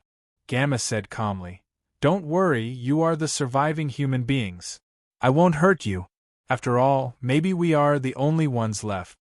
What did you press? Madanzo ignored it, looked straight at Gamma, and even approached him, and said in a deep voice, Get out of the way! He even pushed Gamma away forcefully. At the same time, a lot of white mist suddenly erupted from the wall of the elevator. Madanzo was sprayed directly in the face, and instantly dizzy. He shook his head hard, only to be more dizzy. Then a few thumps sounded, which was the sound of falling to the ground. Madanzo slid to the ground. Don't worry, it's all right. This is just a necessary confidentiality procedure. All he could see was Gamma still standing normally. And Z. What are you going to do? Z frowned and subconsciously grabbed Miss Gamma's wrist. Miss Gamma reached out and put her hand on the heart of Z. I won't hurt you, but please sleep a little. My prince. His heart suddenly trembled. Z opened his mouth, but his eyes gradually lost their light. Soon he lowered his head. They woke up in a pure white room. It was a very simple room. Except for the bed, there was nothing else. Yulia, senior sister, was the first to wake up, and then Remia. There were only two of them in the room at this time. The door of the room could not be opened. They had been trapped here for some time. Then suddenly, a corner of the wall opened, and then some sealed food and drinking water were sent in. But Yulia, senior sister, still suggested not to touch anything here for the time being. Senior sister, what should we do? Remia asked worriedly. Can we still leave this, senior sister? Yulia quickly covered Remia's mouth, and her eyes indicated that she should not mention any change of topic about the kingdom of holy light. Could it be outside? Can it be heard outside? Yulia, senior sister, said indifferently, It's always good to be careful. After a while, the wall moved away again, and then a screen slowly pushed out. The screen lit up, and it was Miss Gamma. Miss Gamma seemed to be in a room full of instruments at this time. She had also changed into a white robe. Neither of them spoke, just stared at the screen nervously. Miss Gamma looked at it and said, Those things are not poisonous, and they contain high protein, which is very suitable for supplementing nutrition. Next, I will also configure this food for you. Why did you bring us here? Senior sister, Yulia asked calmly. For the continuation of civilization. Miss Gamma said slowly, You are a very important mother, so I will take good care of your body. The two looked at each other at this time. Yulia, senior sister, shivered and said subconsciously, Mother? What do you mean? There are not many survivors. Miss Gamma was silent for a moment before she slowly said, "The only criterion for selecting survivors is, it must be a woman who still has the ability to naturally conceive. Although I didn't find your information in the system library, I have checked that you also have this ability." Senior sister Yulia was stunned. Then, she mischievously pointed at Remia and said, "How do we reproduce?" "Don't worry, there are still seeds," Miss Gamma said indifferently. "When you are done, I will let Z come to you. It was created for this reason." In an instant, Yulia, senior sister's face turned pale, and she shouted, "Fuck, why don't you just kill me?" Chapter 2187.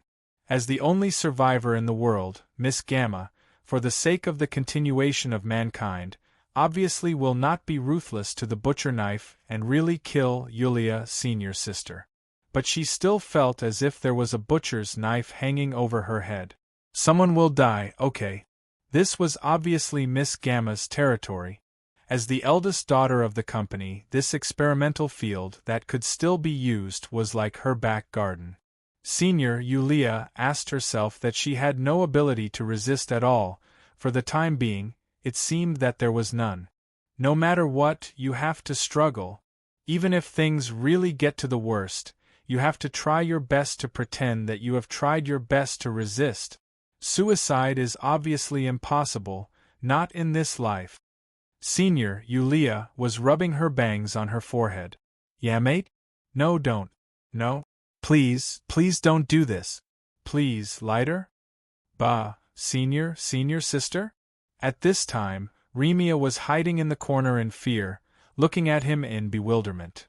"It's just a preview of what might happen, don't mind it." Senior Yulia waved her hand casually. "Why don't you prepare as well?" That kind of thing, it's impossible to prepare." Remia couldn't help but laugh bitterly. But it seemed that after such a commotion, her mood was slightly relaxed. It should be said that she was worthy of being the fourth place of the last holy maiden. Even in such a terrible environment, she still didn't forget to appease the people around her. Her light was shining like a holy light. Remia couldn't help but be a little absent-minded at this time. Senior sister." The girl took a deep breath at this time, gritted her teeth and said, If you really want to do something, I will definitely go in front of you first." Senior Yulia couldn't help but be stunned and subconsciously said, "This is not a question of whether to go first or not. The point is, you can't stand it at all, okay?" Who could withstand the anger of Miss Maid if they played such a big game? At this moment, the girl's face suddenly turned slightly red. She lowered her head and said in a mosquito-like voice, "I should be able to feel something like that." Yulia was an old prostitute. How could she not understand that the two people were not talking about the same thing? She couldn't help but shake her head. Thinking that every second she could delay was a second, she nodded and said, "Okay, you go first." Senior sister, you. At this moment, the door of the room suddenly moved and opened. A chill instantly poured in from the opening of the door, and the two of them inexplicably shivered. So fast? Remia couldn't help but be shocked. "I don't think so." Yulia shook her head. "Judging from the situation, they're trying to get us to leave. The lights in the corridor are on, so they're probably telling us to go this way." After saying this, senior schoolmate, Yulia walked in the opposite direction of the corridor lights.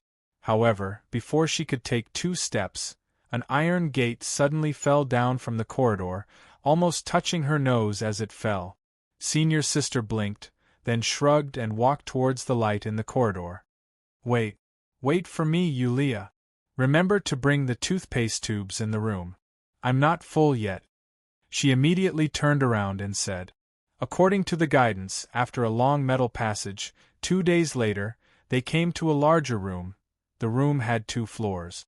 The inner floor was like a laboratory, and Miss Gamma was standing on the outer table at this time, manipulating something. Yulia looked at the inner laboratory and suddenly found that Madanzo, Chin Tian, Toad Taramaru, and Blue Bird were all trapped inside at this time. And Z. Z was also in the inner room, but it was released alone. They were all sealed in huge glass cylinders and didn't seem to wake up yet. "You're here." Miss Gamma didn't look back, but said indifferently, 30 seconds slower than expected. Senior schoolmate Yulia didn't care about these things. She frowned and said, "What do you want to do with them?" "Just a little research." Miss Gamma slowly turned around, leaned directly on the control, crossed her arms, and said indifferently, "After all, I also want to know if these guys' bodies have adapted to the environment of the world at this time, and if they will have bacteria that are harmful to humans. Oh, don't worry, I've already disinfected you." Madanzo is also a survivor.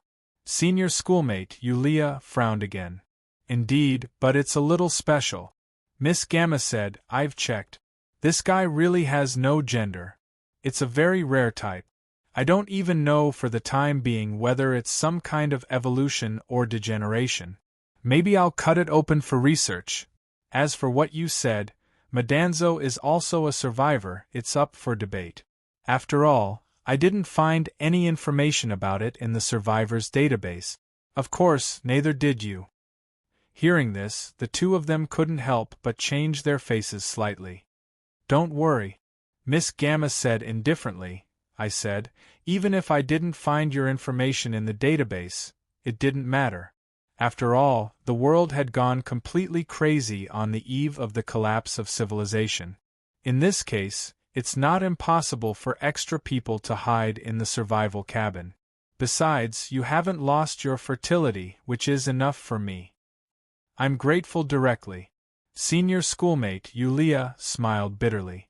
Miss Gamma suddenly waved her hand. "Come here." With the wave of her hand, the safety of the two seemed to distort a little, and then returned to normal. Senior schoolmate Yulia was shocked. If she had rushed directly to this woman just now, the consequences would probably not have been good. With a trace of vigilance, she took the lead in front of Miss Gamma. I saw that the console opened a drawer at this time, and Miss Gamma took out 2 books from it and handed them to the two of them. What is this?" "Baby magazine," Miss Gamma said seriously. "All the photos of the healthiest and best-looking babies are included here. From now on, you have to keep looking. It's best to be able to imagine it clearly with your eyes closed. What you have to test. In addition, when you are successfully pregnant, I will also prepare a series of prenatal education courses for you. It will be very busy. I hope you are mentally prepared." "What's the use of this?" Remia said subconsciously. "Research has shown that parents' expectations for their children can affect their children's development in their mother's womb." Miss Gamma said naturally, "Since we want to continue the fire of human beings, we naturally have to create excellent varieties." Senior schoolmate Yulia didn't know where to start, so she had to say, "Since you have reached the level of being able to replicate human beings by extracting genetic material, genetic adjustment won't be difficult, right? The main thing is to have an exam. That's too much. As I said, any means other than natural growth will be punished." Miss Gamma shook her head and said, "If not, those of us who still have the ability to naturally conceive would not have survived. It can't be you also." Senior schoolmate Yulia opened her mouth, and her expression suddenly became a little strange. "I am also one of the survivors. Of course, I will also shoulder the mission of continuing human beings." Miss Gamma shrugged. "Naturally, I will also accept pregnancy." With that, Miss Gamma suddenly turned her head and looked at Z in the eye-layer room. There seemed to be an unnatural expression on her face, but it quickly disappeared. She only heard her indifferently say, "At present, the only source of seed supply is Z. But don't worry, although it's shared, you don't have any psychological burden. After all, this is only the obligation of survivors. There are no emotional factors involved, and we won't use any sisters or anything like that." "Shared? That's so explosive." Senior schoolmate Yulia cried out in her heart again. She had even lost the ability to think. This world is good for boss. At this moment, Remia suddenly felt a little uneasy. She pinched the corner of her clothes and said in a trembling voice, I heard. If you want that, you need 2 people together. Together. But is he is not. It seems that you already know something, or remember something, Miss Gamma said with a chuckle. Remia nodded and whispered, once again, I accidentally saw Z replenishing energy. His body is like a machine? Senior schoolmate Yulia couldn't help but widen her eyes again. Miss Gamma said, to be precise, it's a robot. Yes, most of Z's body has been modified, but there are also a small number of human characteristics, especially the organs that provide seeds, which are specially modified. Yes, humans were punished and began to lose the ability to reproduce on a large scale. This loss, first of all, began with men and was out of control. At the end of the world, only the seed of a boy was left, and it could still maintain a certain degree of activity. Z? Miss Gamma nodded. However, a Z was originally a human being. We didn't know how long his ability would last, so we thought of a way to seal his seed, put it in a specific container, and then transform his body bionically. Then there was the Z series. Series? Senior schoolmate Yulia was stunned. Is there a lot of Z? A total of 100 Z series have been made, which is our limit. Miss Gamma nodded and said, however, only one of these 100 is the main body. It seems that we are lucky to have met this should be the main body. In fact, this Z still has a certain metabolic ability. It will grow and age like a human being, but this speed is very slow. You don't know yet. According to the data extracted from the chip in the ZS brain, he has been awake for more than 100 years. More than 100 years? Remia subconsciously looked at the sleeping face in the room. In other words, he has been, yes. Miss Gamma sighed softly and looked at Z. All along I've been traveling alone in this empty world. As for the other strange fellows, I've only met them in recent years. It's amazing to be able to give birth to such a creature. Remia subconsciously looked at senior schoolmate Yulia and found that she was silent at the moment. Probably she needed time to digest all this. So did she. Miss Gamma didn't talk too much with the 2 of them this time. Finally, she just said, your memories are true. My instruments can't detect the source of the problem for the time being. However, the problem of the brain has always been very mysterious. I will show you the information before the destruction of civilization and stimulate your memory center. Maybe it will help. During this period of time, the most important task for all of you is to take care of your own body. Just follow the schedule that I made for you. In addition, you can move freely in the areas with lights. Otherwise, you are forbidden to enter. Any other questions? Senior schoolmate Yulia shook her head. As long as it's not now, there's no problem. Remia, let's go back first. I'm a little tired, she said slowly. The girl nodded silently. Wait a minute. At this time, Miss Gamma suddenly called out to the 2 of them. She seemed to hesitate for a while. Finally, she opened another drawer and took out a fingernail-sized, chip-like thing. What is this? The senior schoolmate frowned. Miss Gamma said, there are some things in it about both sexes. When I checked, I found that your bodies were complete. So, it will probably help you. Look boldly. It's not against the law now. Senior schoolmate Yulia subconsciously squeezed her thighs. It's been checked? Too much. The girl looked down at the chip in her palm and followed behind senior schoolmate Yulia. They seemed to be distracted. They were on their way back to their room. Senior schoolmate Yulia, however, walked and stopped. She would stop for a while in a dim place and observe. Don't look, it hasn't been played yet. Why are you in such a hurry? The girl didn't pay attention and bumped into senior schoolmate Yulia. She, who was pierced through, suddenly looked like Huang Luang and quickly put her hands behind her back. It's not what you said, senior schoolmate. Want to rehearse, something like that. Let's not talk about this. Senior schoolmate, Yulia shook her head and suddenly whispered, How much do you remember about the way back? What? Remia looked up in shock. Senior schoolmate Yulia couldn't help but sigh.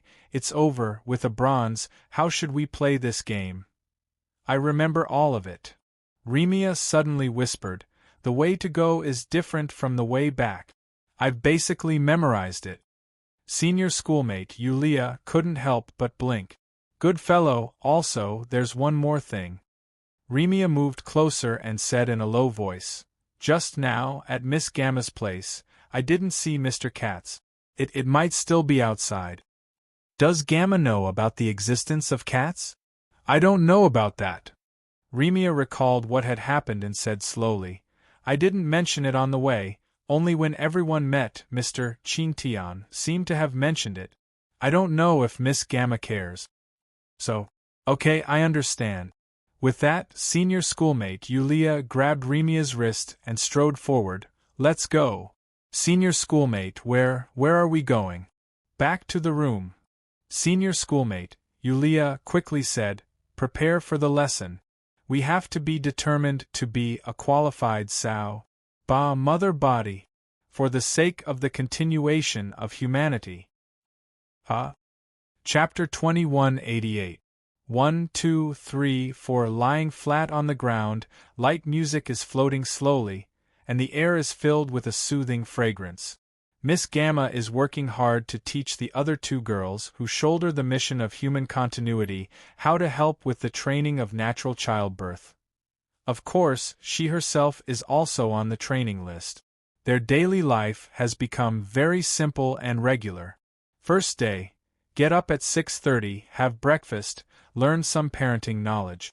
Lunch at 12 o'clock, nap, and then midwifery training. Afternoon tea. Continue training.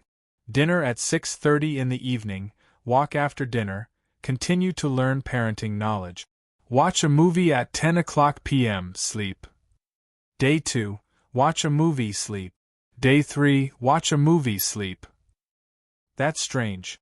I've arranged a healthy schedule, so why are your eyes still bloodshot? How can I sleep after watching a movie? Miss Gamma thought. Yes, but why don't I feel anything? Yulia, senior sister, was speechless. She has to wipe the nosebleed for Remia every night, okay? Don't feel anything? Yulia, senior sister, felt that it was time for her to get angry. She immediately said angrily, If you have the ability, you can watch it with us tonight.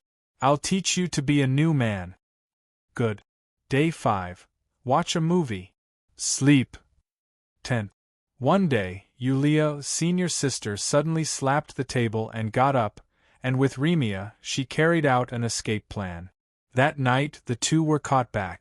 Watch a movie, sleep. What kind of weird training is today? She probably felt that she had struggled enough, and it was time to report back. Senior sister, Yulia, was different from her usual self today. She closed her eyes as if she had accepted her fate. Then, she laid down on the training ground and raised her butt. Yesterday, I practiced this posture for most of the day, and I almost have muscle memory. No separate training today. Miss Gamma was more serious. Today, we have a simulation training before the actual combat. It's too late to get up. Yulia, senior sister, lies directly on the ground, looks up, and subconsciously asks, Actual combat model what? At this time, Miss Gamma clapped her hands, and the door of the trainer opened. Then Z, who was only wearing a short shirt and shorts, slowly walked in with no expression on his face. Go to Miss Gamma's side, then stay motionless. Z, the intelligence in the eyes of the past has faded, at this time, like an empty shell. Seems to have understood what the so-called actual combat simulation is all about.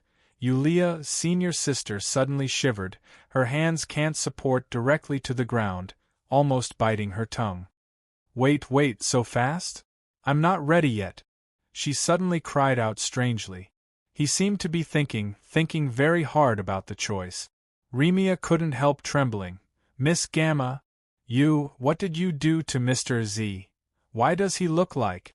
It seems a little strange. Nothing, just shut down some of his unnecessary emotional functions. Gamma said indifferently. Z woke up too early, his behavior pattern is a little disordered. I just formatted him a little. Yulia, senior sister, was speechless at the moment. At this time, Z slowly raised her hand, as if she had already made the first choice. Senior sister couldn't help swallowing subconsciously. Don't choose me? Remia nibbled her lips and pinched the corner of her clothes.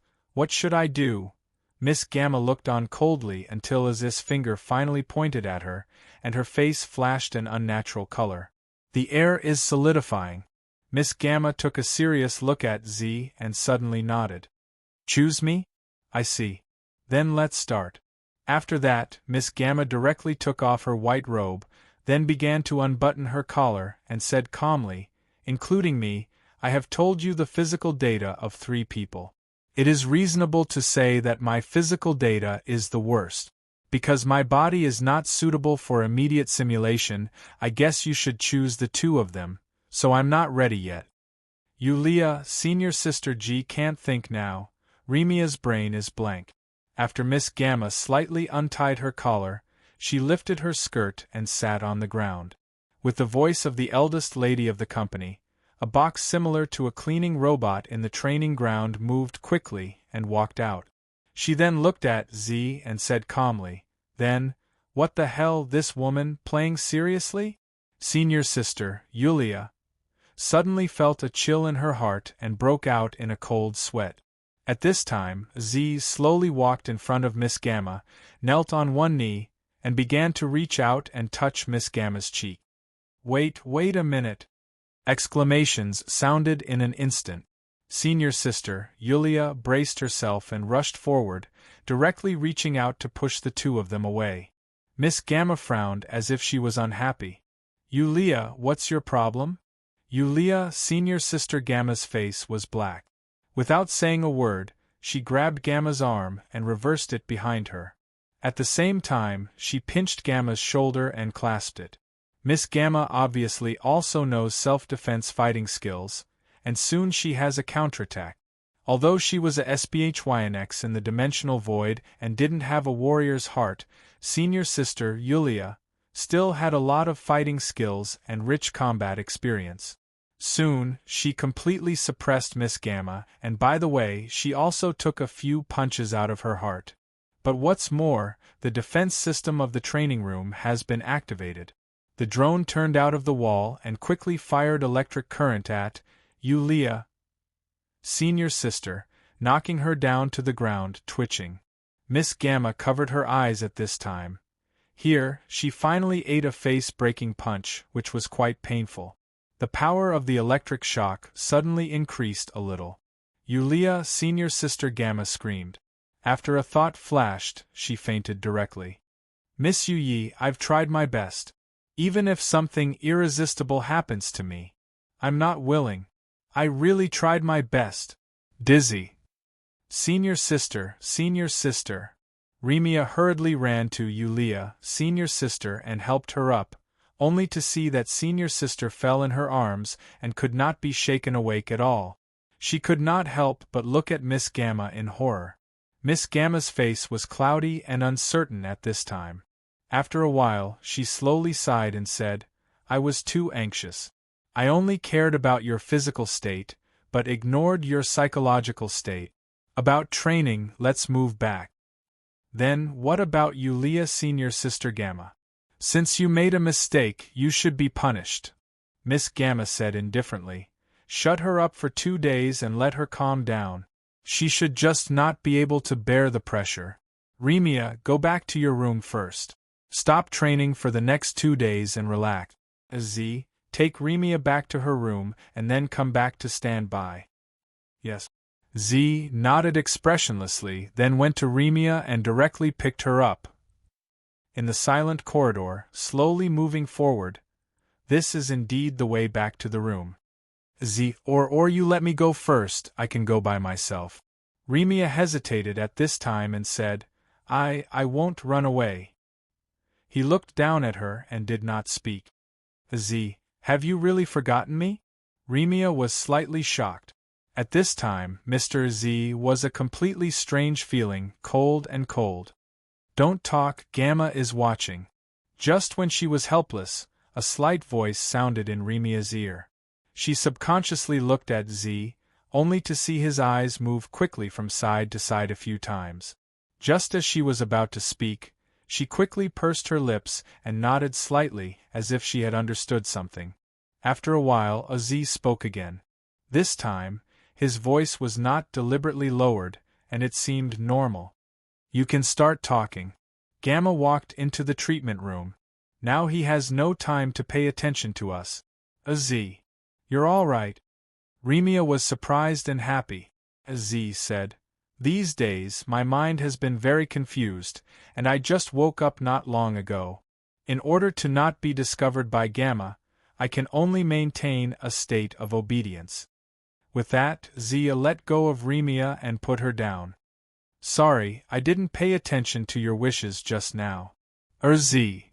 At this time, Remia suddenly grabbed Zia's hand and quickly said, We will escape. You should be able to, right? Z asked back.